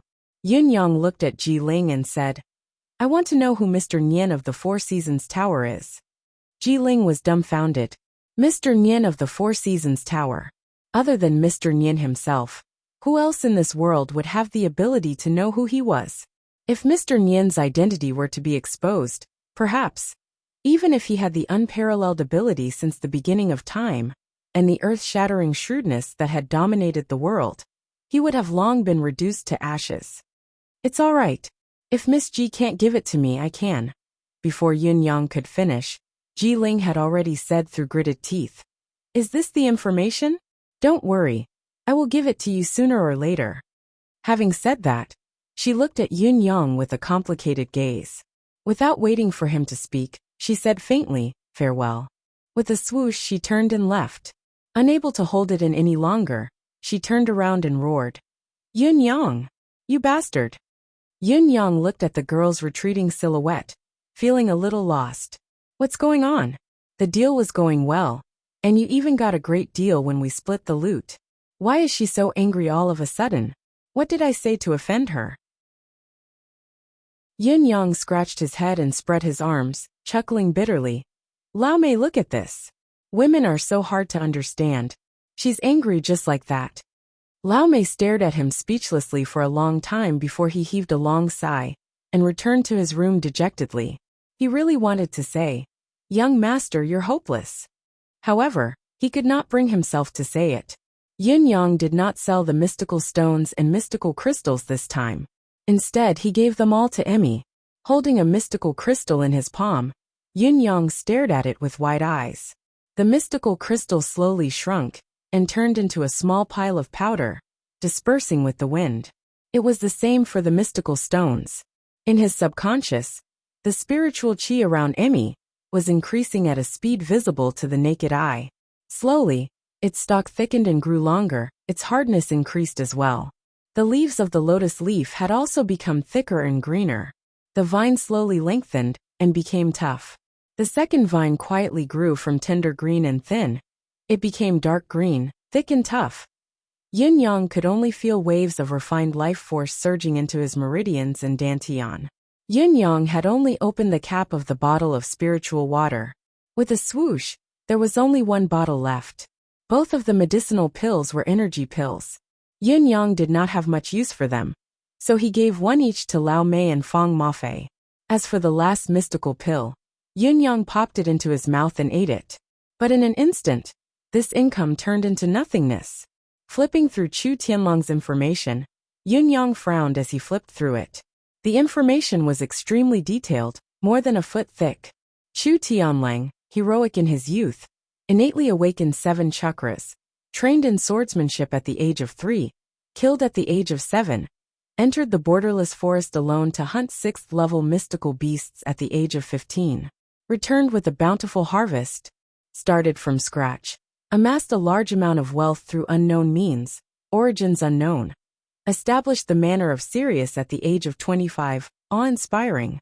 Chu Tianlang has a formidable appearance and an air of righteousness, boasting that he is the reincarnation of Sirius Celestial Lord, known in the martial world as Sirius Star, proficient in long and short swords, indestructible and unpredictable, hidden weapons hidden in his sleeves, deadly once unleashed, forthright personality, laughter like thunder. Business is spread throughout the capital, with countless branches. The swallow-winged bandits who once wreaked havoc were subdued by Chu Tianlang and vanished without a trace. However, the bandits' tracks within 1,000 miles have not improved, suspected that they have been subdued by Chu Tianlang to become his exclusive force to amass wealth for him. Chu Tianlang is particularly fond of women. He doesn't like any woman, but he doesn't have a specific preference. According to this subordinate's investigation, none of the women who have been favored by Chu Tianlang have lived past the age of 20. There are also countless who have disappeared without a trace. It is suspected that he has cultivated the art of harvesting yin to nourish yang. Therefore, his swordsmanship and hidden weapons are his best bet. Beware of his vicious fist and palm techniques. Chu Tianlong's current cultivation base is around the 6th peak from the few times he has fought. However, this subordinate suspects that he is hiding something. If we want to target this person, we must first set him as a 7th peak expert. This person has many tricks up his sleeves, his henchmen are numerous. If we can't kill him in one strike, there will be no end to the trouble. If we want to get rid of him, we must be careful. The more Yin Yang read, the darker his expression became. Casting away the glamour on the surface, this person was vaguely a demon who brought disaster to the world. Countless people had died in his hands every year. However, this person was very famous. He was even called a great philanthropist by many, as he would give porridge to the manor every autumn and winter to relieve the poor. When he gave out porridge for charity, he sympathized with the men's hard work, delaying the construction period and affecting their livelihoods. Therefore, women from each family were allowed to receive it. Combined with the fact that he harvested yin to nourish yang and the countless missing women, his intentions were obvious. A beast in human clothing. Yin Yang wanted to slam the table in anger. The latter part of the information stunned Yin Yang. Chu Tianlang had actually saved the life of the current crown prince. It was when the crown prince had gone out to play when he was young and had been assassinated. It was Chu Tianlang who had stepped forward at the critical moment. This incident had been a much-told tale at the time. His Majesty the Emperor had wanted to reward Chu Tianlang with an official position, but Chu Tianlang had refused. In the end, His Majesty the Emperor had bestowed upon Chu Tianlang a death exemption medallion. As long as it was not a rebellion, he could be spared from death once. Yin Yang's gaze froze when he read up to this point. His gaze lingered on the words Crown Prince, assassination, stepping forward, Chu Tianlang, and death exemption medallion for a long time, scanning back and forth. His gaze grew colder and colder. Slowly, his gaze that had been as cold as autumn water seemed to freeze, turning into a glacier that would not melt for 10,000 years. Ha ha ha. Yin Yang chuckled softly. His laughter was chilling and sinister, filled with endless murderous intent. What a Chu Tianlang! What a death exemption medallion! What a crown prince! Good, good, good. Very good indeed. Let's hope that my guess on this matter isn't true. Otherwise, we'll be in deep trouble. However, I really can't use those forces to deal with Chu Tianlang. Chapter 52. Yun Yang sat with his legs crossed, the endless divine art circulating within his body. Even when he was in a meditative state of cultivation, his expression was murderous. Lao Mei and Fang Mafei, who were practicing in their respective rooms, felt that today was different from the rest. It was as if the spiritual qi they absorbed was different from the past. The spiritual qi that was brimming with vitality was not felt today. This put both of them in a bad mood, and they did not make any progress in their cultivation either. On the top of Yin Yang's head, the top chakra sucked in the spiritual qi and converted it into mystical force. It flowed into his dantian, along the route of the endless divine art, and circulated through his meridians. The power of the mystical pill that he had just swallowed gradually melted in his body, turning into the power of the endless divine art. In his subconscious, an endless stream of air of vitality quietly emitted, nourishing Yin Yang's soul, meridians, body, and organs. The wager that Ji Ling had given him earlier had played a huge role. Wisps of white mist gradually rose from the top of his head. Slowly, the shape of a mountain took shape in the white mist, followed by the outline of a second mountain. Yun Yang continued to increase the intensity of his absorption. The mystical qi within him circulated faster and faster as well. Emmy, again. I have to break through to the second heaven today, Yin Yang urged anxiously in his heart. Emmy's tendrils danced, trying its best to transfer the pure mystical qi that it could control into Yin Yang's meridians. Yin Yang felt his meridians gradually expanding. The top of his head began to throb visibly. The breakthrough was imminent. Yin Yang gritted his teeth, urging the spiritual qi that had formed a tidal wave to break through. He was in a hurry. Yin Yang had not been in a hurry. Cultivation was not something that could be rushed. Therefore, he had been consolidating his base. He knew that as long as Emmy advanced, his cultivation base would improve by leaps and bounds. He also knew that killing could absorb the air of injustice and allow him to step into the ranks of experts. However, he had been controlling himself. He had allowed himself to accumulate, but more importantly, he had allowed Emmy to do the same. The more the better, the thicker the better. He had also controlled himself to not kill. It was all for the sake of solidifying his foundation as much as possible before the breakthrough. Even if it was full, it had to be compressed again and again, repeating the process over and over again. Only by establishing a firm and unshakable foundation could one obtain unprecedented achievements. Although his previous cultivation was not low, his foundation was not stable. This time around, how could Yun Yang allow himself to make the same mistake? A few days ago, he could have tried to break through to the second mountain, but he hadn't done so. He had been building up his strength, but today he had to move. Boom! A thunderous rumble came from his body. Yun Yang shuddered as blood spurted from his orifices. The profound qi in his body suddenly rose with a loud bang. The white mist above his head was so dense that it seemed as if it would condense into a solid substance. Two mountain peaks appeared in the white mist like two flights of stairs. Left and right wing rooms. Fang Mafei and Lao Mei opened their eyes at the same time. Young master, broke through again? How could it be so fast? Yun Yang opened his eyes, two beams of light shooting out from them. Then he stood up, and in an instant, his body turned into a cloud of mist. Then, following a gust of wind through the crack of the door, he arrived at the courtyard and floated up into the sky. Drifting along with the wind, he was already thousands of feet away. Supreme Cloud's secret art could only be barely activated in the first mountain. Only the second mountain could be used. He had to break through to be able to do what he wanted to do. As he landed, he reverted to his original form. With a turn of his body, his purple robe turned into a black robe as his physique changed. Black robe masked, burly and tall. Then, he quietly disappeared into the night. Shiman Wandai hissed in contentment as he climbed up from the girl beneath him. He was drenched in sweat, a sinister smirk on his lips as he got up to put on his clothes. Beneath him, the pretty girl's face was wet with tears, her eyes empty as she stared upwards. Her neck was drenched in blood. She breathed with difficulty, despair written all over her face. Shimin Wandai sat up without hesitation and looked at his own eyes in the mirror. Seeing the crimson gleam in his eyes, he laughed in delight. Wang Feng, Shimin Wandai called out. Your subordinate is here. Come in. The door opened abruptly. The body lying on the bed was exposed to the air. But Shimin Wandai and his guard did not seem to be affected. It was obvious that they were used to such things. Have you found out anything about Marquis Yin? His whereabouts? Shimin Wandai asked unhurriedly. Yes, I have. This Marquis Yin is on his way to Tiantang City now. Have you arranged for the assassination? Everything has been arranged. The authenticity of this young Master Yin's master, as well as, have you found out? There's no news.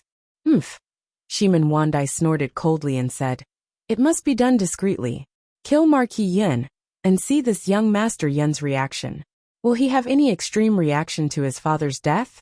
Only at times like this will people reveal their true abilities. If he's really Duga Chao's disciple, then he'll definitely reveal his true abilities. If he's not, Shimin Wandai's eyes were bloodshot. We have nothing to worry about. Whether he is or not, no one can make me suffer like this. Young Master is right. The plan to assassinate Marquis Yin must be discreet. Yes, nothing will go wrong. Get rid of the woman on the bed. Shimin Wandai sighed. The quality of women's blood is very poor these days. In Tiantang City, the ones we can get our hands on are ordinary girls. There are very few of them who possess the primordial Yin body of cultivation base. Young Master, please be patient. We already have a target. Don't disappoint me, Shimin Wandai said coldly. Wang Feng, the few of you have already disappointed me once. Don't worry, young Master. The guard called Wang Feng wrapped the girl's body with the bedsheet on the bed and carried her up under the girl's hopeless gaze, ready to leave through the window. It was at this moment that a cloud of mist appeared quietly. A bright sword light shot out from the cloud of mist. Although the guard's cultivation base was extraordinary, he would never have thought that he would be ambushed in his young master's room without any outsiders. Moreover, his hands were currently holding the young girl's body. In his haste, he was so scared that his soul almost left his body as he quickly retreated. However, before he could retreat, the sword light had already pierced through his throat like a bolt of lightning. Then it vanished. Puff! Shimin Wandai's reflexes were lightning fast. The moment the sword light appeared, he did not care about the guard's life and death. With a tilt of his body, he smashed through the window and flipped down from the 7th floor. It was only when he was in midair that he called out, Guards! Assassin! Shimin Wandai was confident that his reaction was fast enough. However, just as he flipped through the window, he saw a muscular silhouette swooping down from above. Masked and dressed in black, the silhouette raised his right hand, and a sword light shot out. The sword light was like a blazing sun, dazzling Shimin Wandai. Shimin Wandai cried out, his right hand trembling as a beam of light appeared to meet the sword light. At the same time his body plummeted. Clang! The sword light flipped upwards, and the black silhouette grunted. However, the sword in Shimin Wandai's hand was not damaged at all. This man in black doesn't have a high cultivation base. Shimin Wandai immediately calmed down, and could not help but feel regret. This man in black's cultivation base is obviously much lower than mine. If I hadn't escaped and fought in the room, he wouldn't have been able to do anything to me. With this kind of cultivation base, I could have taken care of him in 2 or 3 moves. Unfortunately, my fear of death, yes, my caution in jumping out of the window has put me in an extremely disadvantageous position. Just as he was about to relax, he saw the man in black's left hand flash with a short and sharp sword light. In the next moment, it was already at his chest. Shimin Wandai screamed as his body plummeted. He twisted his body and hit the sword light with his palm. The black silhouette grunted again. Shimin Wandai realized that his fist had struck the blade of the sword. He had been prepared to be injured, but it was not damaged at all. He can't even break through my mystical chi. Shimin Wandai's regret deepened. What am I afraid of? Why am I running? At that moment, the Shimin family's guards appeared from all directions and pounced on him. Each of them moved at an extremely fast speed, the wind howling and the entire inn seemed to have been struck by lightning and thunder. You have a death wish. Catch the assassin. Protect the young master. Watch out for my sword. Stay. Rays of sword light and saber light crisscrossed in the air. They had already formed a large net, trapping the burly man in black in the middle. However, at that moment, the man in black suddenly laughed boorishly. Die. There was a sudden flash of light in his sleeves. Although it was only a flash, it was as bright as the sun in the 9 heavens, and could not be looked at directly. Furthermore, the speed was extremely fast. Shiman Wandai felt a chill in his chest as a gaping hole appeared where his heart should have been, fresh blood spurting out. This is impossible. Shiman Wandai stared in shock at the blood gushing out of his chest like a fountain. All the strength in his body had been drained in an instant. He was only 10 feet away from landing, and once he did, he would be completely safe. This masked man in black obviously couldn't break through my mystical chi. But how did I die? How did he do it? Shiman Wandai's body was like a tattered rag doll, as it fell heavily to the ground.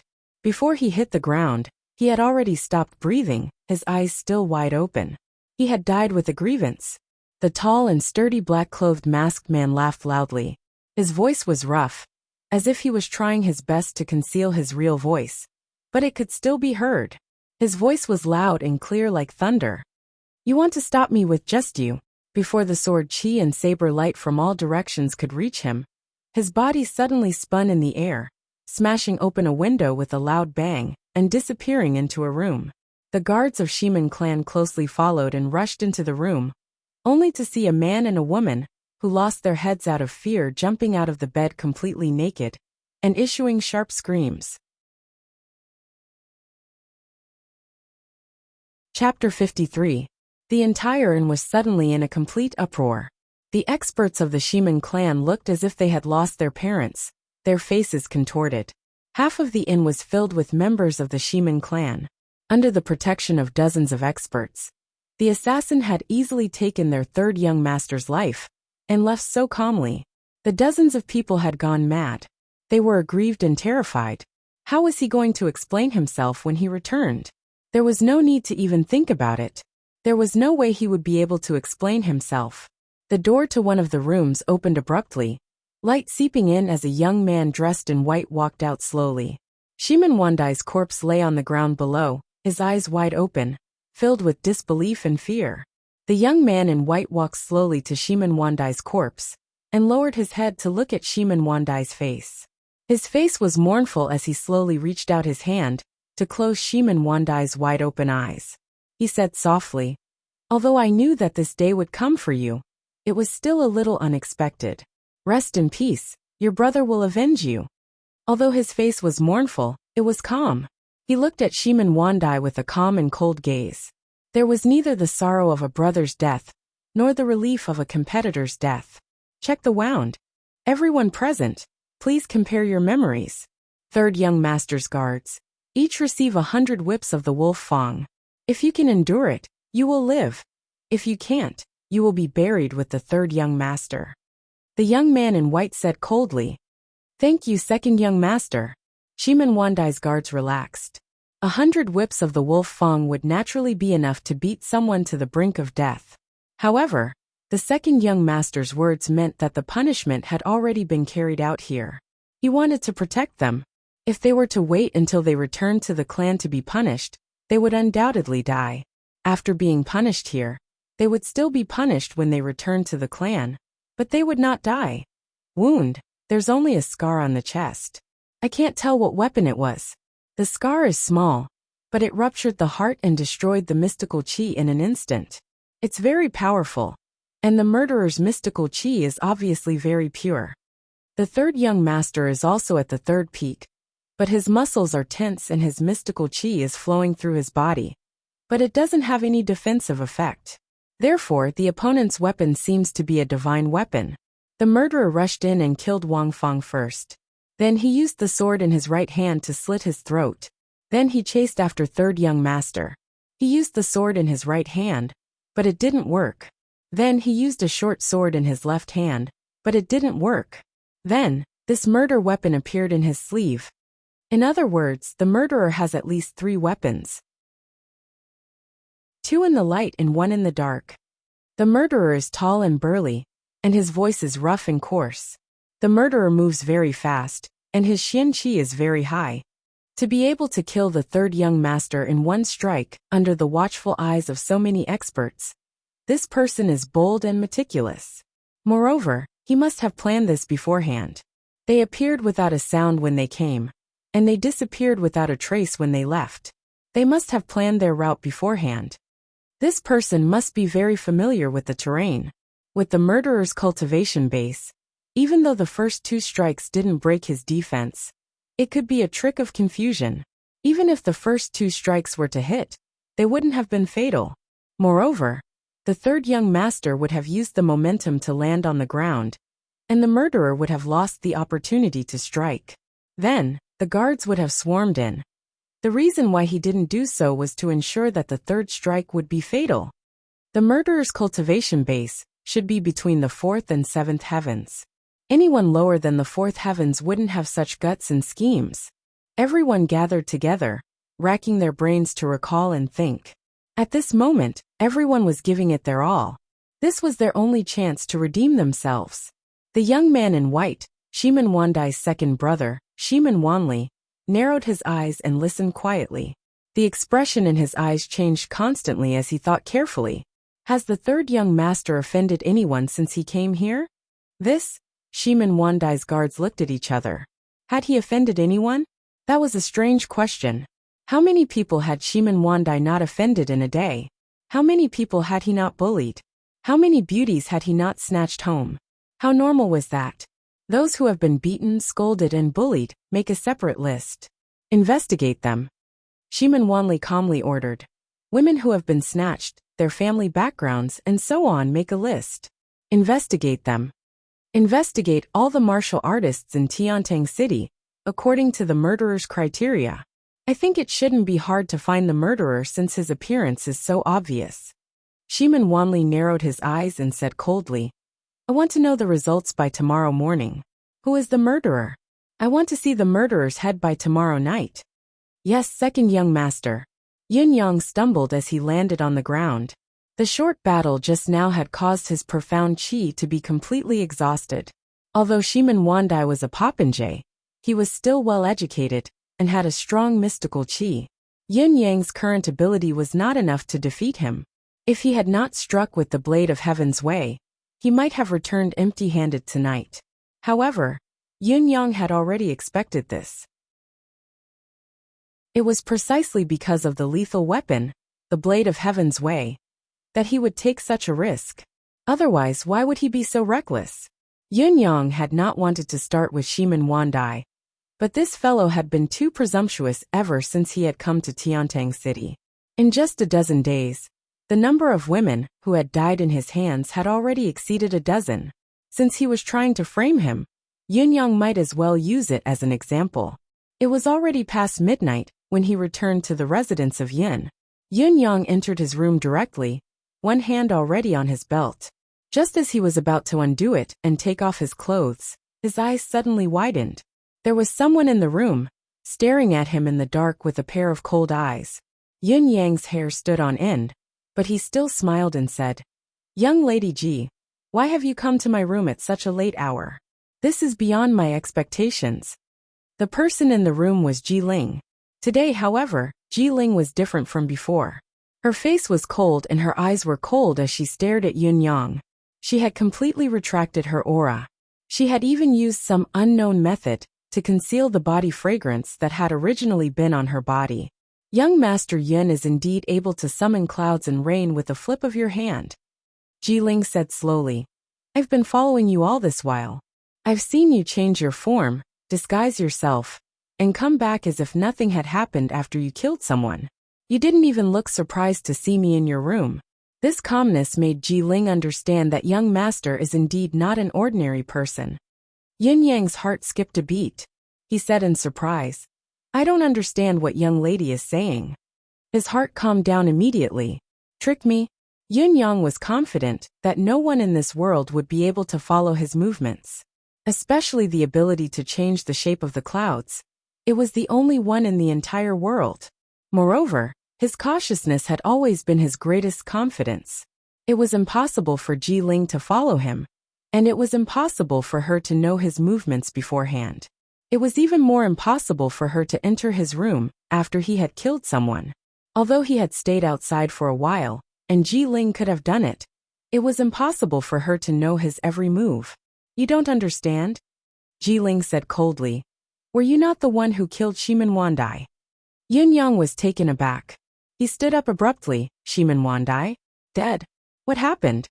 His face was filled with astonishment. Ji Ling's gaze locked onto Yun Yang's as she said slowly. Dead. You killed him. Yun Yang rolled his eyes and chuckled bitterly. Young lady, it's fine if you try to scare me here, but don't go spouting nonsense outside. I can't afford to offend the Shimin family. Such a colossus. Aren't you going to faint? There's actually someone in Tiantang City who dares to kill Shimin Wandai. Ji Ling's gaze finally turned doubtful as she said, Was it not you? This girl is indeed tricking me. Yun Yang held his forehead with his hand and said helplessly, Young lady, how free must I be? And what kind of cultivation base must I possess to be able to kill Shimin Wandai? Besides, he still bears the heavy responsibility of protecting the Yin family's safety. You're completely unreasonable. Ji Ling said. That's hard to say. Yin Yang rolled his eyes. I've been living a peaceful life as a young master. I've just used my master's name to suppress Shimin Wandai's troubles. Why would I provoke him? There's no enmity between us. Why would I provoke him? Is there something wrong with my brain? There's something wrong with your brain, Ji Ling said angrily. Yin Yang was speechless. Ji Ling said coldly, Do you really think you didn't do it just because you said so? Then why weren't you in your room just now? Yun Yang's heart was completely at ease as he put on a look of extreme headache. Young lady Ji, this is my home. Do you understand? In my home, I can do whatever I want. If I want to be in my room, I'll be in my room. If I don't want to be in my room, I'll go out to look at the moon, go to the toilet, take off my clothes, bask in the moonlight, and take a walk with my bird. Is there anything wrong with that? Pervert. Ji Ling's face reddened as she snorted, not saying another word. Yun Yang finally took back the initiative and immediately said aggressively, I don't understand. Lady Ji, a lady as pure as ice and pure as jade, came to a man's room in the middle of the night. Not only did you enter without permission, you even accused me of killing someone. What kind of logic is that? Yun Yang glared at her, looking as if he was in the right. In his heart he was thinking, how did Ji Ling get in? It's fine if I'm not home. But Lao Mei and Fang Mafei didn't even notice. Although he had not seen through Ji Ling's real cultivation base from the beginning, her cultivation base should not be higher than Lao Mei and Fang Mafei's. How did she get in? However, he was definitely not this girl's opponent now. There was no doubt about that. Ji Ling blushed as she argued. I found you suspicious, that's why I came to investigate you. Investigate me? Luckily it's not a rapist. If it had been a rapist, I would have been in grave danger tonight. Yin Yang patted his chest with lingering fear. Pervert. Ji Ling fumed. Look at you, you're such a pervert. In her heart, however, she thought, this fellow is so handsome. It's not impossible for him to attract a few female rapists. Thinking of this, she could not help but scold herself in her heart. What was she thinking? Yin Yang crossed his arms and looked down at Ji Ling, as if he was interrogating a criminal. His gaze was full of curiosity as he asked, Speak, how did you get in?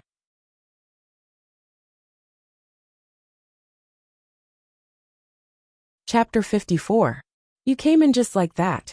Ji Ling tilted her head. You came into my room just like that, quietly waiting for me to return. Yin Yang paced around Ji Ling with his hands behind his back, clicking his tongue. Miss Ji's ability to steal a woman is not bad. What did you say? Ji Ling's embarrassment turned into anger. Her little canine teeth bared as she said fiercely, Say that again. Recalling the words female pervert that Yin Yang had said earlier, and the words stealing a woman, she felt the urge to beat him up. Yin Yang raised his head and said, Why? You're the one who did it. But I'm not allowed to say it? You. Ji Ling's embarrassment turned into anger, as she felt that she could not gain the upper hand in a verbal battle. This child can't beat me anyway. She lunged forward. Yun Yang was about to dodge, but Ji Ling was fast and had already twisted his hands behind his back. With a twist of her hand, she had Yun Yang pinned to the ground. She raised her knee and hit the back of Yun Yang's buttocks. Yun Yang flew out like he was riding on a cloud, sprawling on the ground.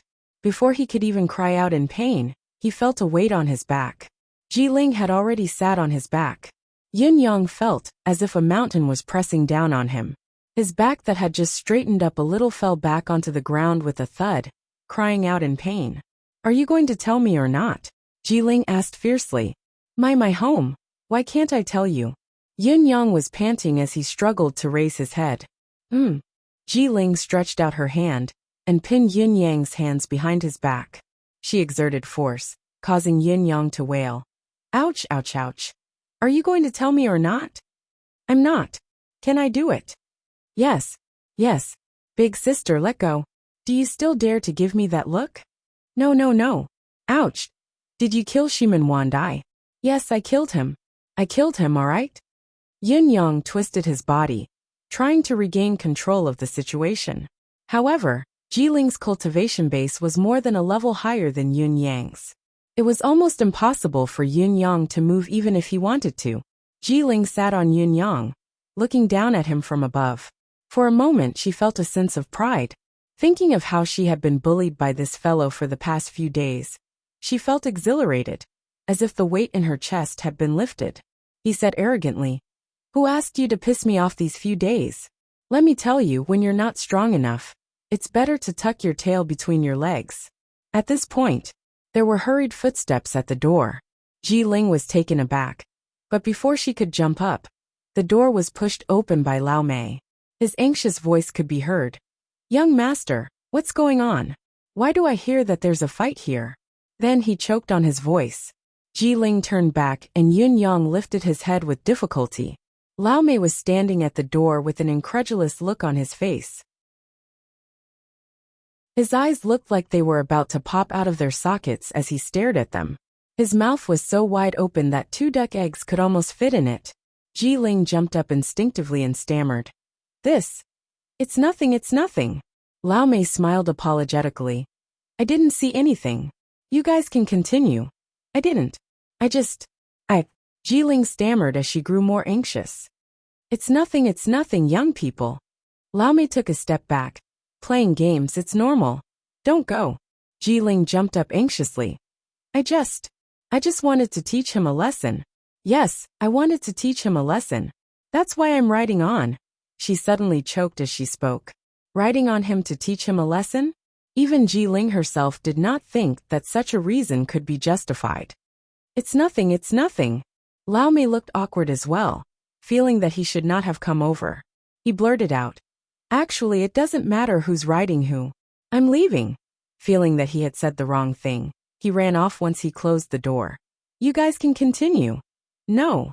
Ji Ling rushed over to open the door and said anxiously. It's not what you saw.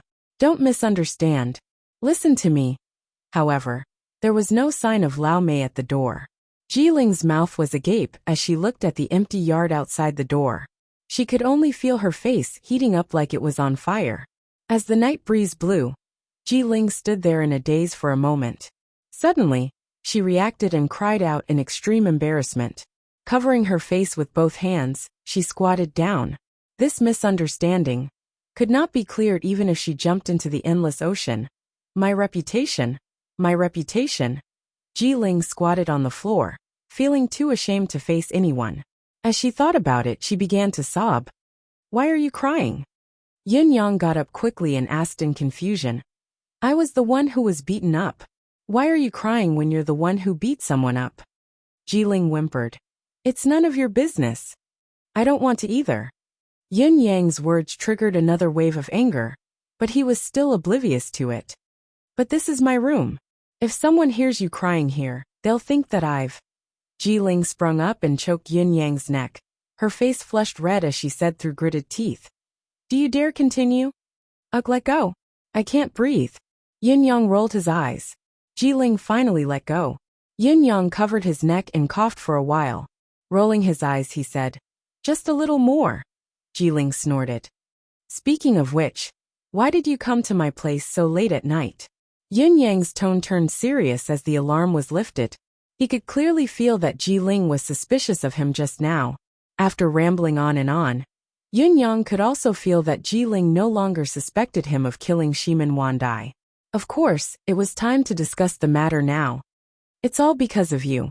Jiling snorted, her tone even colder. "I heard that Shimin Wandai had sent someone to kill your father. So I've been paying attention there. I didn't expect to see a commotion there. So I went over to take a look and found out that Shimin Wandai is dead. I had nothing better to do. If the Shimin family were to vent their anger on you, they would find trouble with you." Jiling snorted and said, "I came over to tell you, but you weren't home." Yin Yang's eyes were filled with warmth. How could he not know that this young lady was concerned about him? She had already been hurt by him, but she still paid attention to the news here. Once there was news, she still came to inform him. Yun Yang understood immediately.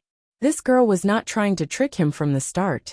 "I just felt that I had nothing else to say, so I purposely did this as an opening remark to prove that I wasn't here to inform you of something. I am here to investigate a case." This was the subtle sentiment of a young girl. "Thank you." Yun Yang took in a light breath and said solemnly, putting away his frivolous demeanor. Jiling was not used to his sudden seriousness. She was stunned for a moment before replying, "You're welcome. Anyway, that's what's happening now. Shimin Wandai's death has driven the Shimin family crazy."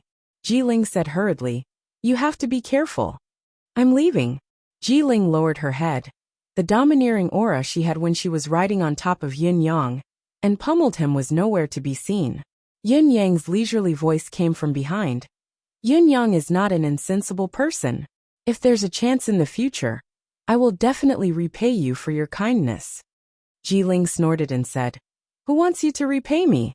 Suddenly, she was stunned and turned to say, "However, I do have something that I need your help with." Yun Yang was stunned.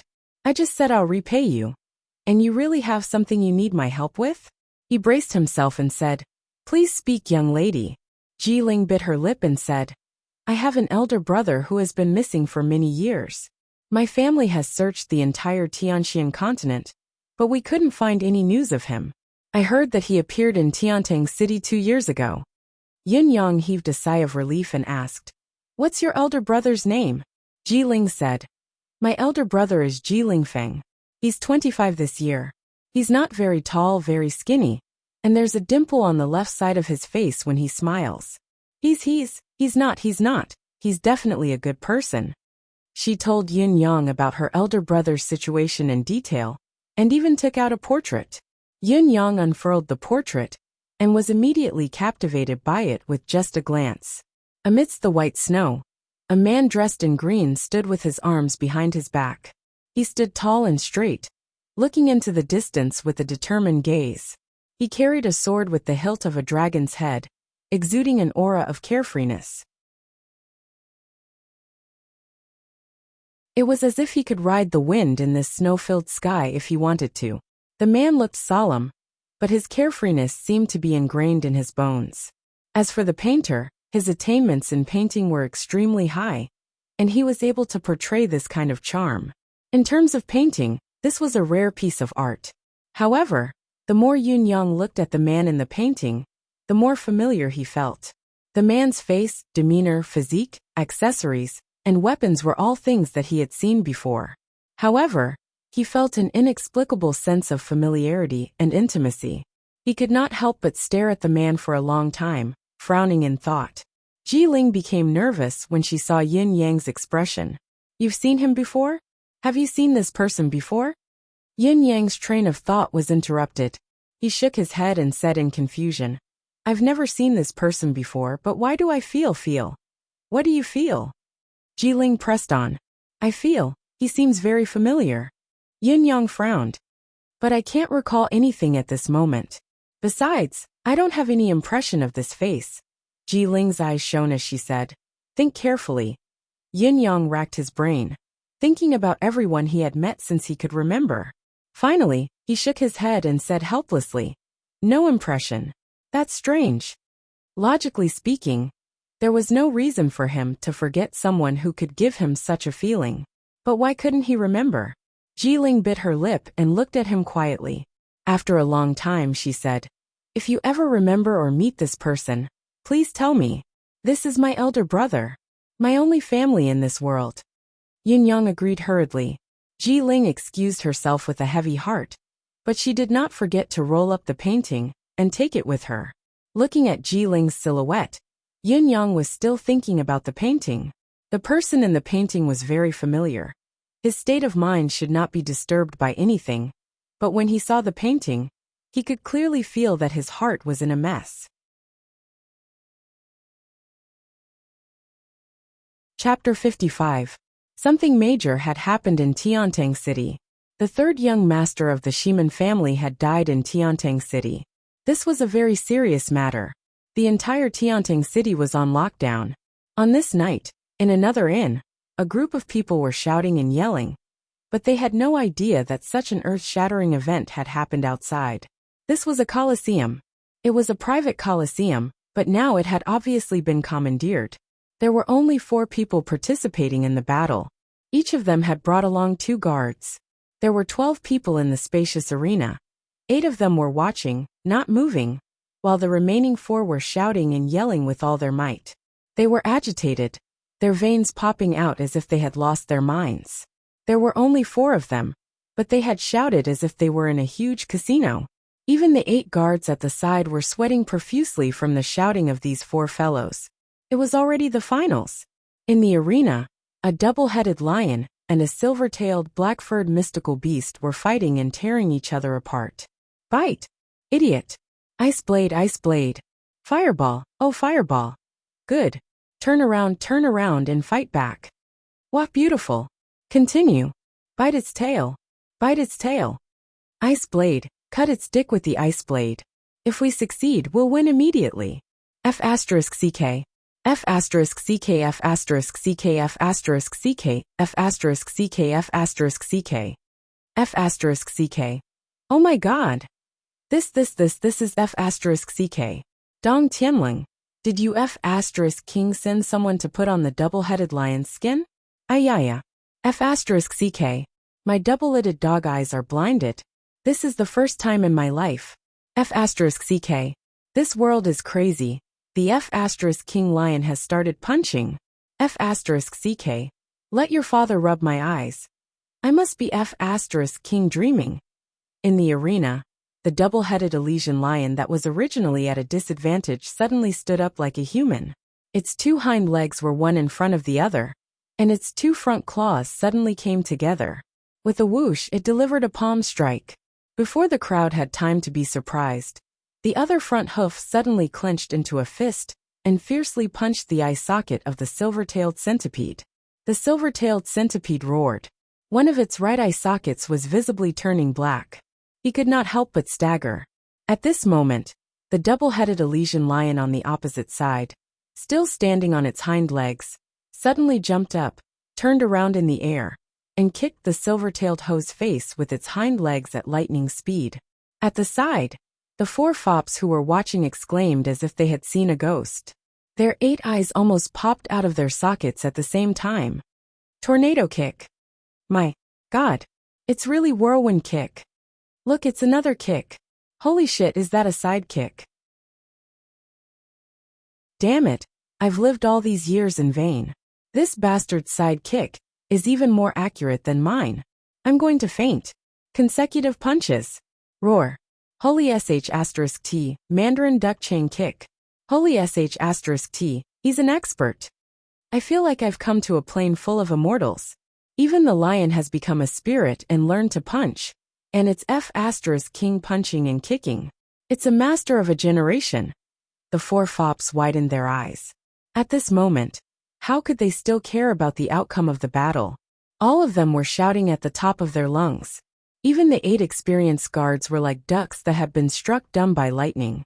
Their bodies were stiff, their necks stretched, their eyes widened, and their bodies trembled like a sieve. I'm going to faint.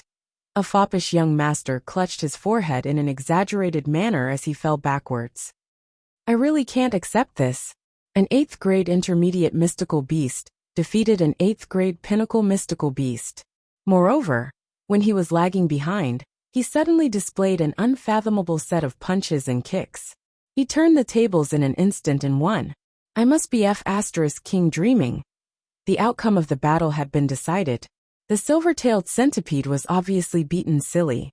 It clutched its head and whimpered, no longer fighting back. It really could not understand. Was it fighting a double-headed Elysian lion or a human? How could it be played like this? This was King against the rules. An even more shocking scene unfolded before their eyes. The double-headed Elysian lion, that had already won, stood up like a human again. Its 2 front paws were clasped behind its back, the demeanor of an expert as it walked on its hind legs, leisurely circling the field in a victorious manner. Oh, I'm going to faint. One of the fops rolled his eyes and collapsed weakly. I'm already going to faint. I'm already in a deep coma. Who can tell me this isn't real? Your father is so shocked that even my legs are shivering. Since the beginning of time, we've all learned something new. This is no longer something that can be described as amazing. It's like 100,000 bulls. A million. A billion. Of all the bulls in the universe. Mother, tell me this isn't real. Even Dong Tianling, who had already won, was tearing at his hair as he looked at the field in disbelief. Suddenly, he placed his hands on his hips and laughed into the sky. Wahahaha! Your father has won. The other 3 fops snapped out of their daze upon hearing his words. This fellow had won? That's right, his double-headed Elysian lion was so demonic. Who else could have won if not him? He even knew how to fight. One should not be afraid of mystical beasts going berserk. One should be afraid of mystical beasts knowing martial arts. This was the King truth. Your father has finally won. Dong Tianling roared, filled with the arrogance of a scoundrel. The 3 of you, come over to your father. Faster. Obediently the 3 of them, nose to nose, stood up straight with their butts in the air. Faster.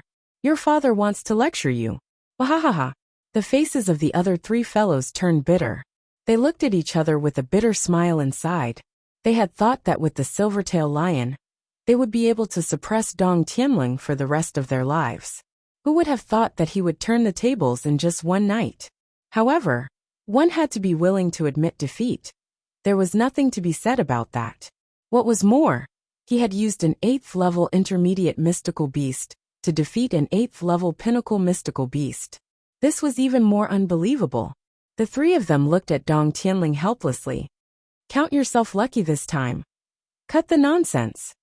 Dong Tianling rubbed his palms together, his face filled with hunger. You must have enjoyed beating me up last night. Today is your turn. Think about how you were so pleased with yourselves last night. No matter how this young master begged for mercy, all of you ignored me with sarcasm. You didn't expect this day to come, did you? He laughed proudly. Hurry up. I've told all of you long ago that the wheel of fortune turns. The river flows east for 10 years, and west for 30 years. Don't bully the young for being poor. Flowers will bloom again. Even a tortoise will have its turn. Stand properly.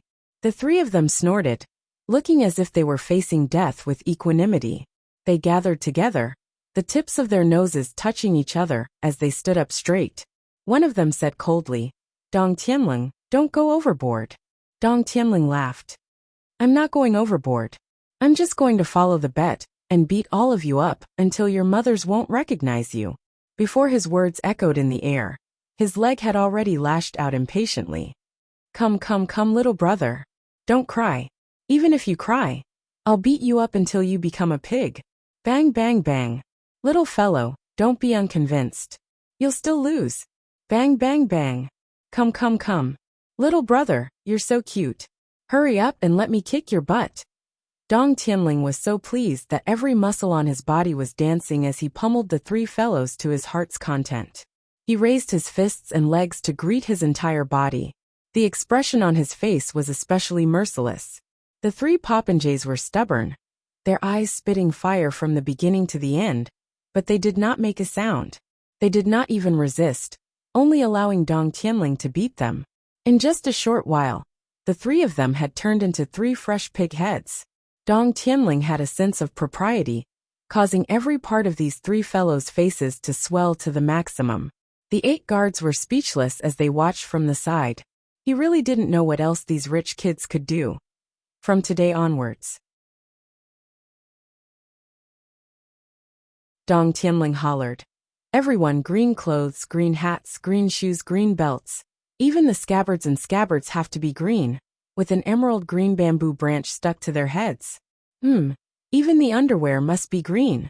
Understand? Understood. This is how I was treated a year ago. Dong Tianling was filled with joy. Asterisk, asterisk, asterisk, asterisk. Asterisk, asterisk, asterisk, asterisk. The 3 good-for-nothings stood up with their pig heads. Is that enough? Why are you guys still not satisfied? Dong Tianling rubbed his palms together. Bullshit. Among the 3 of them, one of them, whose eyes could barely be seen, tried his best to open his eyes. Now it's your turn. Tell me, how did your 8th grade middle-level mystical beast defeat my peak-level mystical beast? Even if we lose, you must let us know why we lost. That's what we agreed on. How could Dong Tianling say anything? This was his secret weapon. If these guys learned it, wouldn't it be his turn to be beaten up? Rolling his eyes, he replied, I only found a beast tamer. F***ck your 17 or 18 twists and turns. One of the popinjays scolded. How many beast tamers have we looked for all these years? We've even looked for quite a few beast taming masters. How could there be someone like this? Dong Tianling, if you don't tell the truth, don't blame us for not honoring our bet. I'll tell you if we make another bet tonight. Tonight we'll bet on next year's, Dong Tianling said in a mischievous tone. Scram. Are you going to tell us or not? You're F***king thinking too much. Dong Tianling looked conflicted as he said, All right, I'll tell you guys. I met an extraordinary person, but this person has a bad temper and is eccentric. I've spent a lot of effort to get him to help me this time. I've paid a huge price. Cut the crap. What price? Half of all the bets. That's a lot. F***ck. I won anyway. If it were me, I'd give it all to him. Also, I don't know where this extraordinary person is now. Dong Tianling's eyes darted around. He left after helping me. I couldn't find him no matter how hard I tried. This fellow obviously did not want to tell the truth. The other 3 looked at each other and said in unison, Forget it then. In their hearts, however, they were thinking, this fellow can't even lie properly. You want to give him half of the bets. How can you give it to him if you can't find him? We only need to follow you and we'll find him. I'll find him myself. It's best if the other 2 don't think of this. Then I'll win once too. The 4 of them brought their guards out of the Colosseum, each with their own ulterior motives. Just as they stepped out, they saw that the courtyard was filled with people. What happened? The 4 popinjays were shocked. Shiman Wandai is dead. Someone in the courtyard said. It happened just now.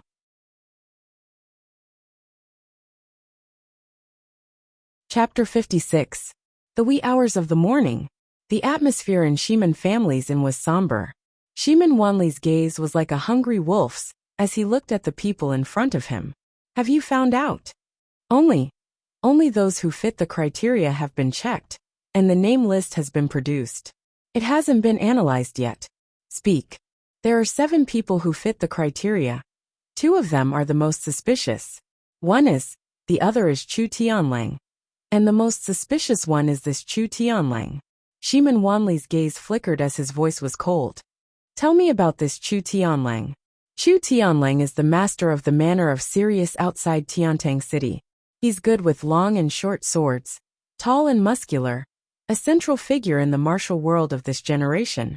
In addition, legend has it that Chu Tianlang has an ultimate skill called sleeve concealment.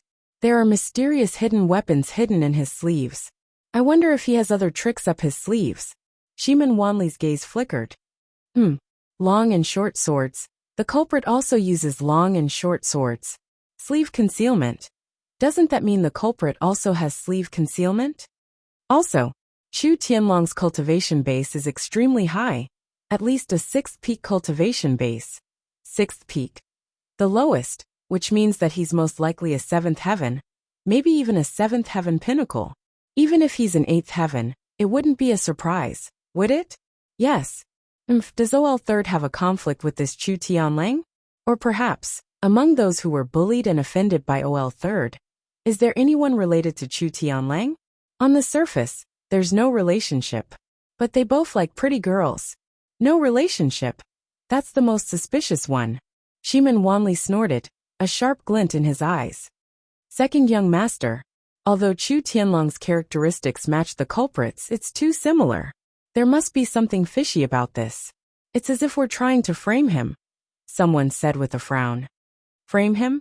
Shimin Wanli snorted coldly. So what if we're framing him? Chu Tianlang is still our number one target. If it's Chu Tianlang, we'll end this once we get rid of him. If it wasn't Chu Tianlang who did it, we can capture Chu Tianlang and slowly search through his enemies. We can still find the real culprit. Whether it's him or not, we have to get rid of this Chu Tianlang. Shimin Wanli said. We can talk about it. The man hesitated for a moment and suggested. Negotiate, hehe. Shimin Wanli sneered. If we act rashly and alert the enemy, are you going to bear the responsibility? The complexion of that expert from the Shimin clan immediately turned ashen. I don't dare. If you don't dare, then shut up. Shimin Wanli snorted and said sternly. If news of this leaks out, I will hold you responsible. That person's face instantly turned pale. He regretted saying those words just now. Shimin Wanli paced back and forth slowly, his eyes flickering. News from the clan has yet to arrive. However, I reckon that the family's people are already on the way. Such a big thing has happened. No matter what, someone has to pay the price. This Chu Tianlang. We must capture him before the family experts arrive. Otherwise, no one will be able to escape responsibility for this matter. Shimin Wanli's voice was gloomy, but everyone present suddenly came to a realization. The main problem now was not to find the real culprit for revenge, but to find a scapegoat before the family experts arrived to quell the family's anger. If they didn't even have such a person, then when the people from the clan came, it would really be their unlucky days that had arrived. Time was of the essence. This meant that it had to be Chu Tianlang. Even if he hadn't done it, it had to be him now. Who asked him to fit the bill so well? Chu Tianlang. The information on the manner of Sirius must be quick. Shimin Wanli's expression was cold. Yes. Analyze it quickly. Yes. However, the analysis of the manner of Sirius caused the Shimin clan to suck in a sharp breath. While the manner of Sirius was nothing in the eyes of the entire Shimin clan, they were no match for the manner of Sirius. The manner of Sirius was a behemoth in this area. There were countless experts, and their relationships were complicated and intertwined. The security was tight. Invite young Master Dongfang, young Master Nangong, and young Master Bei with my name card. Shimin Wanli snorted. Let's discuss this. How can the tiny manor of Sirius withstand a single blow from the four noble families? At most, I will owe them a favor. Young Master's plan is brilliant. The sun had just risen when the four noble young masters had finished their discussion. Each of the four noble families would send out 50 experts to annihilate the manor of Sirius. Only a seventh peak elder from the Dongfang family had come, but this person was unwilling to act. Among the remaining experts from the four noble families, the highest cultivation base was only the pinnacle of the sixth peak. If so, how about Elder Shengguan hold the fort? Shimin Wanli asked for the next best thing. That's fine too. In that case, we have 6 sixth peak experts, 8 fifth peak experts, and the rest are all fourth peak experts. That's enough to deal with the manor of Sirius. Dongfang Qingkong fanned himself. If so, why don't we join in the fun as well? We'll have to inform the authorities in Tiantang City. If the government's army appears when we attack the manor of Sirius, it won't be appropriate. Don't worry, I've arranged everything. Thank you, everyone. If there's anything you need me to do in the future, I, Shimin Wanli, will do my best. Shimin Wanli cupped his fist solemnly. Brother Shimin, you're too kind. This is how it should be. The four noble families help each other, and are of the same branch. This is how it should be. When do we begin? In the afternoon. In the afternoon, before the sun sets, we begin. We must end the battle before the sky turns dark. A cruel smile hung on Shiman Wanli's face. I don't want to do it at night. I want to destroy it in the day. I want the world to know what happens to those who provoke the four noble families. Brother Shiman is so domineering, so heroic. Ha ha ha, it's a promise then. In the afternoon, this battle, which would have a far-reaching impact, had suddenly begun without any warning. The manor of Sirius was almost defenseless. Suddenly, they were surrounded by enemies from all sides. For troops attacked from four directions, killing anyone they saw. Blood flowed like waves as they charged towards the center of the manor. Before the manor of Sirius could react, blood had already flowed like a river. Chu Tianlang had a feast with a group of martial artists in the afternoon, and was still drunk, sleeping on his bed. Suddenly, cries of war shook the heavens. He sat up abruptly and staggered dizzily. He felt a splitting headache. What's going on? Chu Tianlang hollered, jumping up at the same time. His sword was already in his hand, as the mystical art in his body circulated madly. Wisps of white mist that reeked of alcohol emitted from his body. At the same time, he extended his left hand, and a chilling force manifested. A cup of tea on the table had already been frozen into ice. He crushed it and applied it to his face. With a shudder, he sobered up immediately. A manor servant scrambled into the hall. Manor Lord, it's bad. There are bandits attacking our manor. They're already inside. Bandits? Chu Tianlang was at a loss. Where did these bandits come from? After so many years of peace, the manor of Sirius' reputation had spread far and wide. Who dared to stroke the tiger's whiskers? Why would there be a large group of bandits? I don't know where these bandits came from, but their cultivation base is strong. The number of casualties in the manor is uncountable. The enemy is cruel and merciless. Even 5th Master Qin has died in battle. The servant was trembling. Chu Tianlong's eyes were bloodshot as he roared, sprinting out of the hall like a comet. The rapid ringing of bells and whistles had become a cacophony of sounds.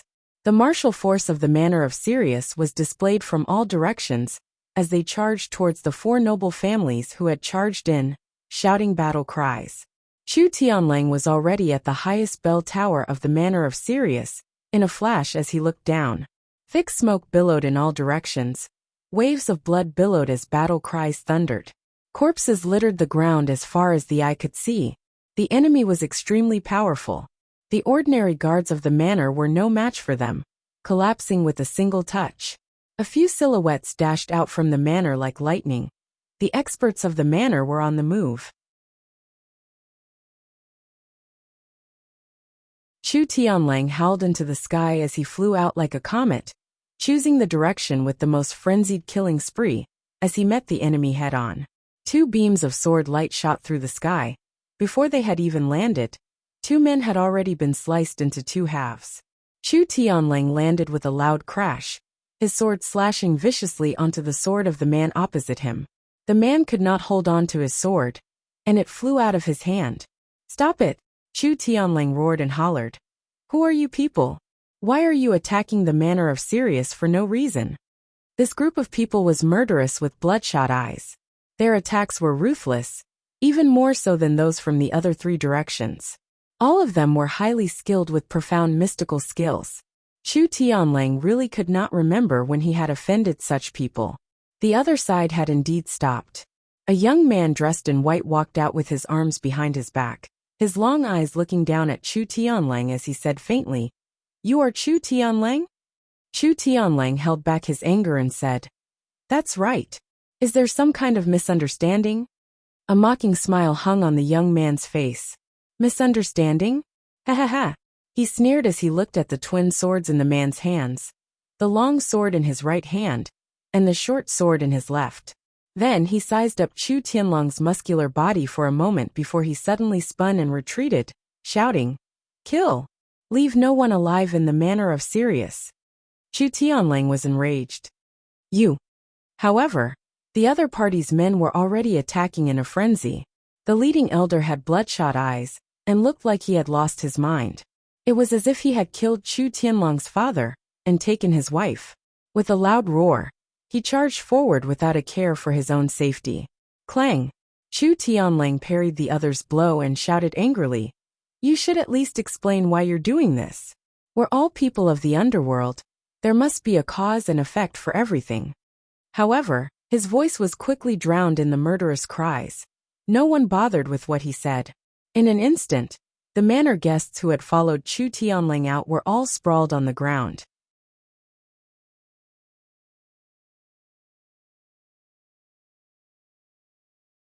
Looking at his captured family members, Chu Tianlang's heart was chilled.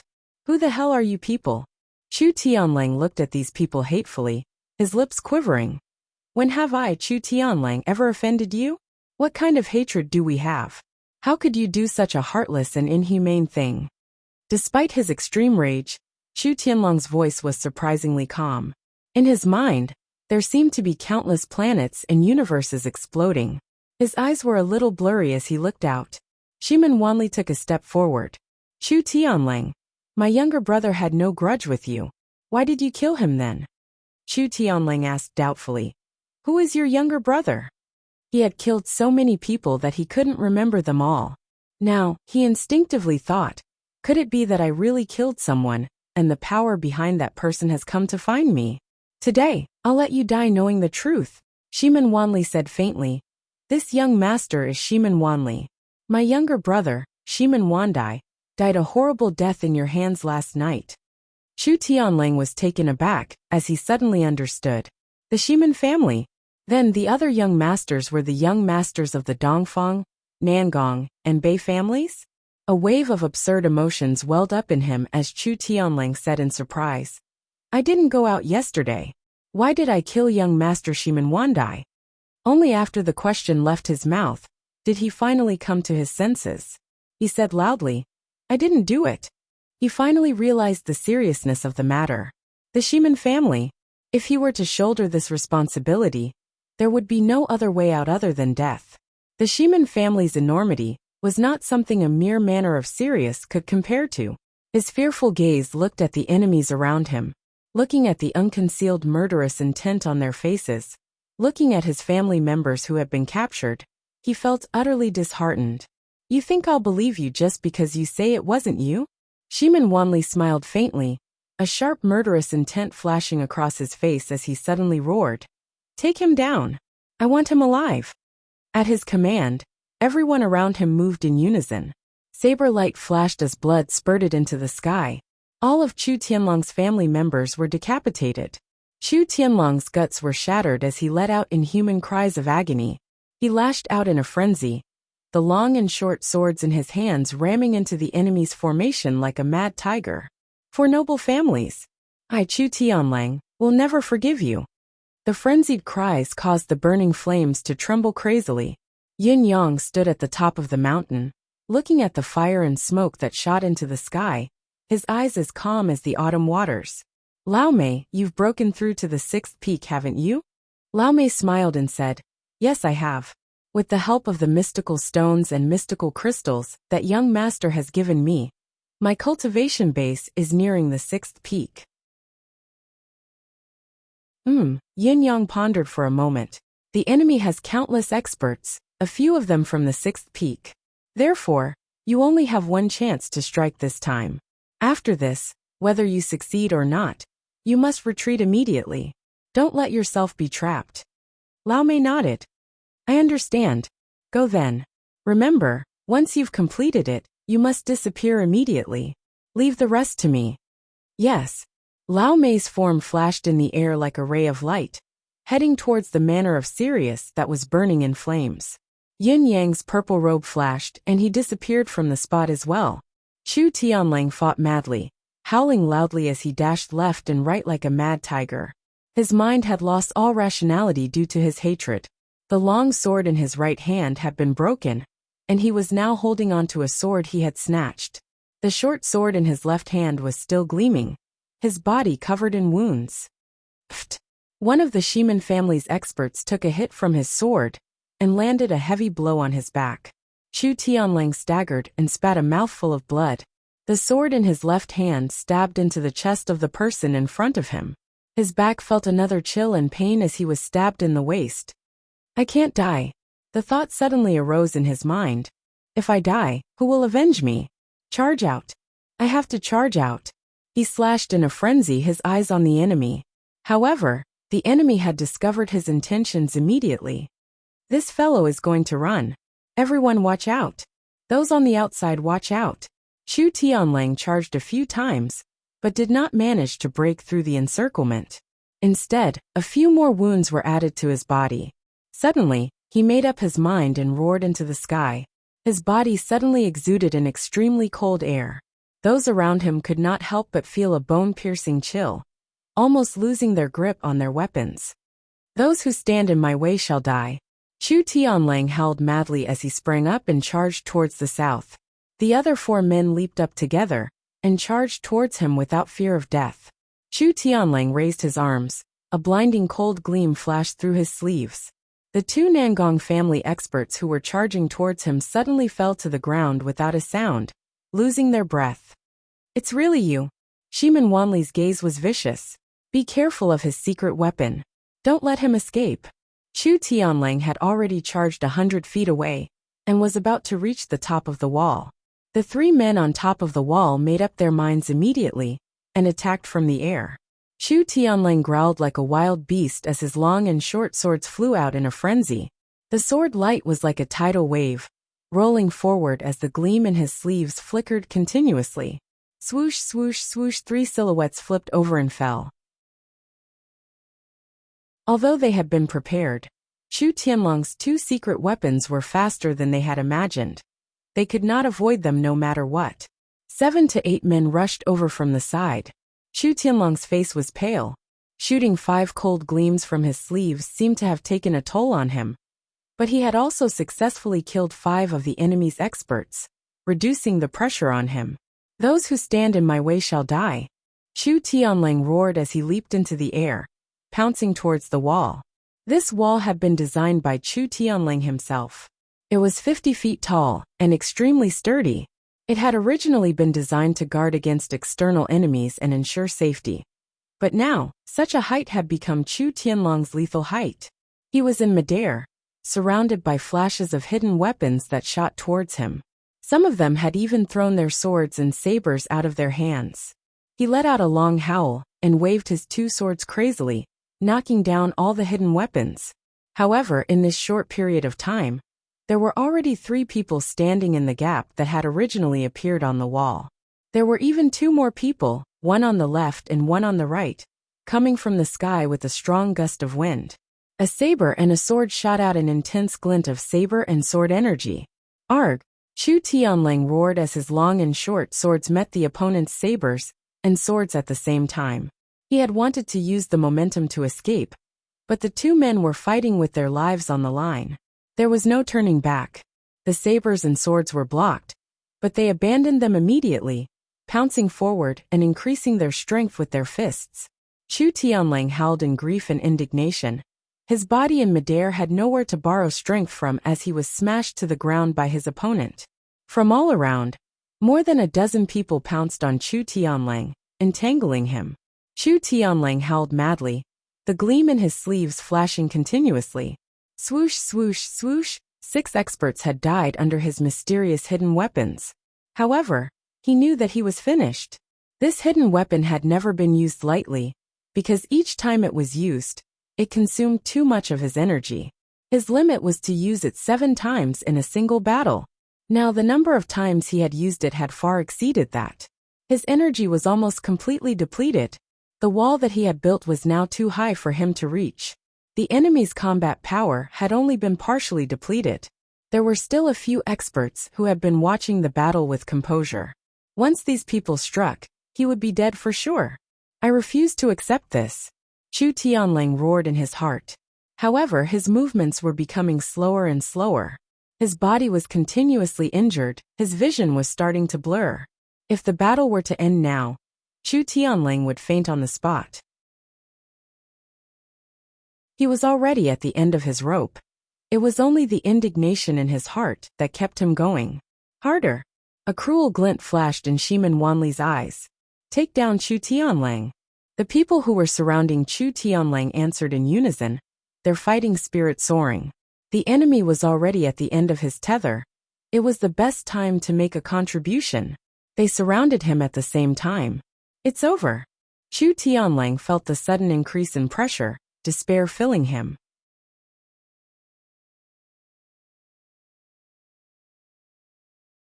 Chapter 58. The figure was masked in black, tall and straight. Like a ghost, he had appeared on the wall of the yard in the dusk.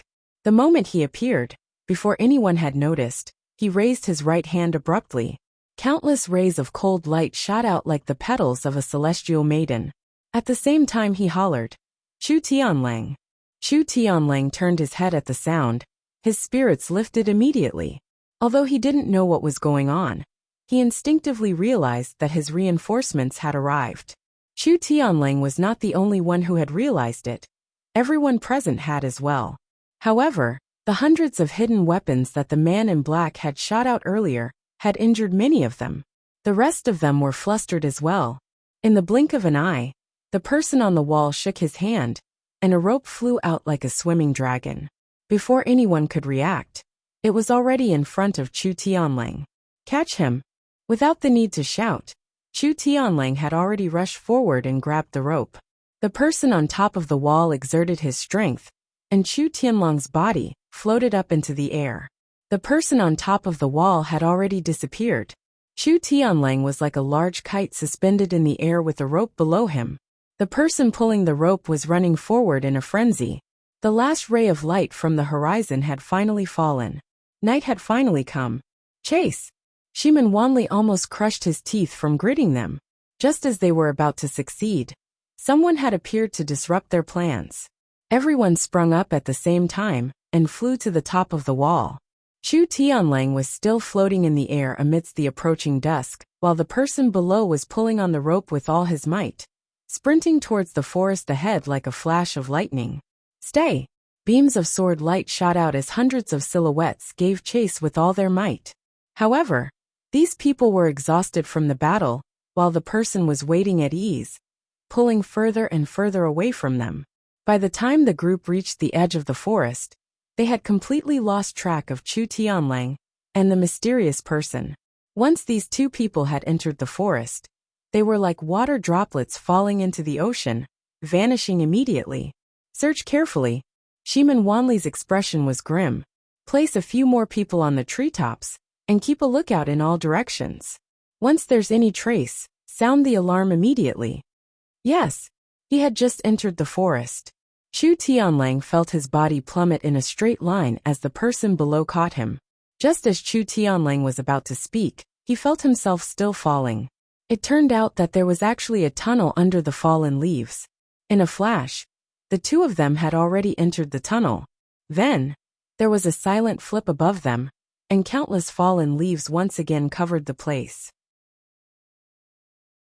In the tunnel, the mysterious man pulled Chu Tianlang along as he sprinted forward. "Who are you? You saved my life." Chu Tianlang was panting. "Don't speak." A slightly aged voice said hurriedly, "Chu Tianlang, remember this clearly. The risk this time is too great. The other party is one of the 4 great clans, and they are very powerful. If we don't use this tunnel, we will definitely be caught. So, after we get out of the tunnel, I will think of a way to distract some of the pursuers. As for you, immediately head in the direction of Jadeite Bamboo Mountain. It's only a dozen or so li away. Even if you run out of breath, you must enter Jadeite Bamboo Mountain. There will be someone there to receive you." "Got it." Chu Tianlang's heart skipped a beat. "Got it. Who are you?" "It doesn't matter who I am," the mysterious man said. "The exit is right in front. You must be prepared immediately." As he spoke, he took out a pill from his robe and stuffed it into Chu Tianlang's mouth. "This can help you unleash your potential. Chu Tianlang, it's up to you whether you live or die now. The tunnel had come to an end. Begin." With a stretch of his hand, the layer of soil above flipped up soundlessly as he pulled Chu Tianlang along and flew out. With a push of his right hand, he sent Chu Tianlang flying. "Run." Chu Tianlang realized at once that he was facing the direction of Jadeite Bamboo Mountain. The other party's push had allowed him to float hundreds of feet away without much effort. He stooped down immediately, holding his breath as he sprinted in the direction of Jadeite Bamboo Mountain. Turning his head urgently, he saw the mysterious man sprinting in the opposite direction. There was a long rope in his hand, and there was a human silhouette above the rope.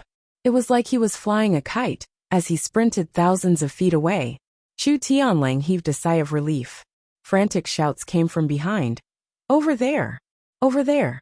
He's still floating on the rope. Go after him. A portion of the people gave chase in a frenzy. There were also people standing on the treetops, or watching from the sky, who had spotted Chu Tianlang, who was running in the opposite direction. There's one over there too. They've separated. One of them must be fake. Split half of the people over there. Chu Tianlang sprinted forward, sticking close to the ground. He could feel his heart beating faster and faster, his mind growing dizzier as he felt like he could no longer hold on. He held on forcefully, suppressing the pressure that was threatening to burst his heart as he charged into Jadeite Bamboo Mountain. His pursuers were getting closer and closer. Just as he dashed into the mountain, he could no longer hold it in and fell to the ground. Yunyang had been waiting here for a long time. He grabbed Chu Tianlang and said in a low voice, "Don't make a sound." With a flip of his body, a hole appeared beside him. Both of them tumbled downwards. At the same time, Yunyang stomped his foot upwards and the hole disappeared. The hole was hundreds of feet deep. There seemed to be an exit in the distance, glowing faintly. The moment they reached the bottom, Yunyang stretched out his hand and grabbed. A hole about a man's height from the bottom appeared. He grabbed Chu Tianlang and dashed into it. Then the hole disappeared. After entering, Yunyang raised his palm and struck the back of Chu Tianlang's head. Chu Tianlang fainted without a sound. Yunyang dashed in with his body. As he dashed in, the outer layer of soil fell continuously, covering the hole completely. The hole curved upwards and stopped about 10 feet away from the ground. At this point, Yunyang was already exhausted. However, he took in a deep breath and turned into a cloud of mist. One was unconscious while the other had turned into a cloud of mist, soundless. After a round of searching, the pursuers finally found a hole that led downwards among the rocks. Without hesitation, they gave chase, whistling all the way out from the other exit of the hole. Shouts and shouts rang out continuously. Finally, after another quarter of an hour, there was no sound. Yunyang did not relax, he remained motionless. After another hour, he finally recovered from his cloud form. Taking in a deep breath, he allowed Emi to send a breath of vitality from his subconscious to relieve the pressure on him. Then, he turned into a cloud of mist again. Another 4.5 hours had passed. It was already the second half of the night when Yunyang finally appeared on the ground carefully with Chu Tianlang in his hand. The night breeze blew. It was cold and cheerless. Obviously, the people from the 4 noble families had left. Yunyang heaved a sigh of relief. Looking down, he saw that although Chu Tianlang was unconscious, his expression was relaxed, like a burden had been lifted from his shoulders. It was obvious that he was thankful that he had escaped with his life. A cold smirk hung on the corners of Yunyang's lips. Relaxed? Very soon, you'll realize that you'd rather be killed by Shiman Wanli and the other 4 noble families than fall into my hands. Yunyang walked for a distance with extreme caution. The sound of wheels rumbling could be heard from afar. Lao Mei had reverted to his original appearance and was driving a carriage over. On top of it were bags of goods. Yunyang stuffed Chu Tianlang into a big bag and placed him on the carriage, using a few more bags of goods to hold him down. Yunyang then turned and left. Lao Mei drove the carriage leisurely all the way to the city gate. Along the way, he came across people from the 4 noble families who were frantically searching for something like headless flies. They did not realize that their target was right under their noses, sitting in a carriage and entering Tiantang City. The carriage passed, leaving a trail of medicinal fragrance. Inside were all genuine medicinal herbs. Shiman Wanli and the rest wore grim expressions. Looking at the manner of Sirius that was in shambles, they were enraged. Everyone had been killed, but only the most important person, Chu Tianlang, had escaped. It was a complete waste of effort. "Young master, we found Chu Tianlang's treasury," a subordinate reported. Treasury. The young master's eyes shone. Even Shiman Wanli, who was in a fit of rage, turned his head to look. How much good stuff is there? Shiman Wanli asked in a reserved manner. Good stuff, there's a lot of it. The subordinate was visibly excited. He had not expected that a mere manor of Sirius would have so much wealth and so much good stuff. Without waiting for a reply, the few young masters turned and walked away in unison. Brother Shiman, this wealth. Divide it equally. Shiman Wanli's expression did not change. This isn't appropriate, is it? We're all here to help you. Yet you want to divide it equally with us? Our Shiman family has suffered the most this time. It's still a loss to divide it equally with everyone else. Nonsense. This is your family's matter. You have lost many people. Don't tell me we haven't. Besides, it's only right that someone from your family died. But those from our family are innocent. F*CKU. What do you mean by it's only right that someone from my family died? Do you F*King know how to speak like a human? Why? Isn't that the case? Shiman Wanli, what do you want? Tell me. Make it clear first. I won't do anything less. The four noble families quarreled over how much they should divide the loot. However, it was only a quarrel, and would not escalate to the point of fighting. After a bout of argument, Shiman Wanli had no choice but to compromise. After a clear count, the Shiman family will take 20%. The remaining 80% will be divided among the three families. How about that? That's more like it. However, whoever sees Chu Tianlang in the future, don't forget to capture him. He's our common enemy now. Of course. Haha. Everyone was happy. At this time, Lao Mei had already driven his carriage into Tiantang City and into the residence of Yun. You're tuning in to the Li Mei's Sword of Destiny YouTube channel. We're so grateful for your support. And don't forget to subscribe to join us on this incredible journey through captivating stories. Your generosity through donations truly makes a world of difference, as it's the primary source of revenue that allows me to expand and enhance this channel for you. Thank you from the bottom of my heart for being a part of this adventure.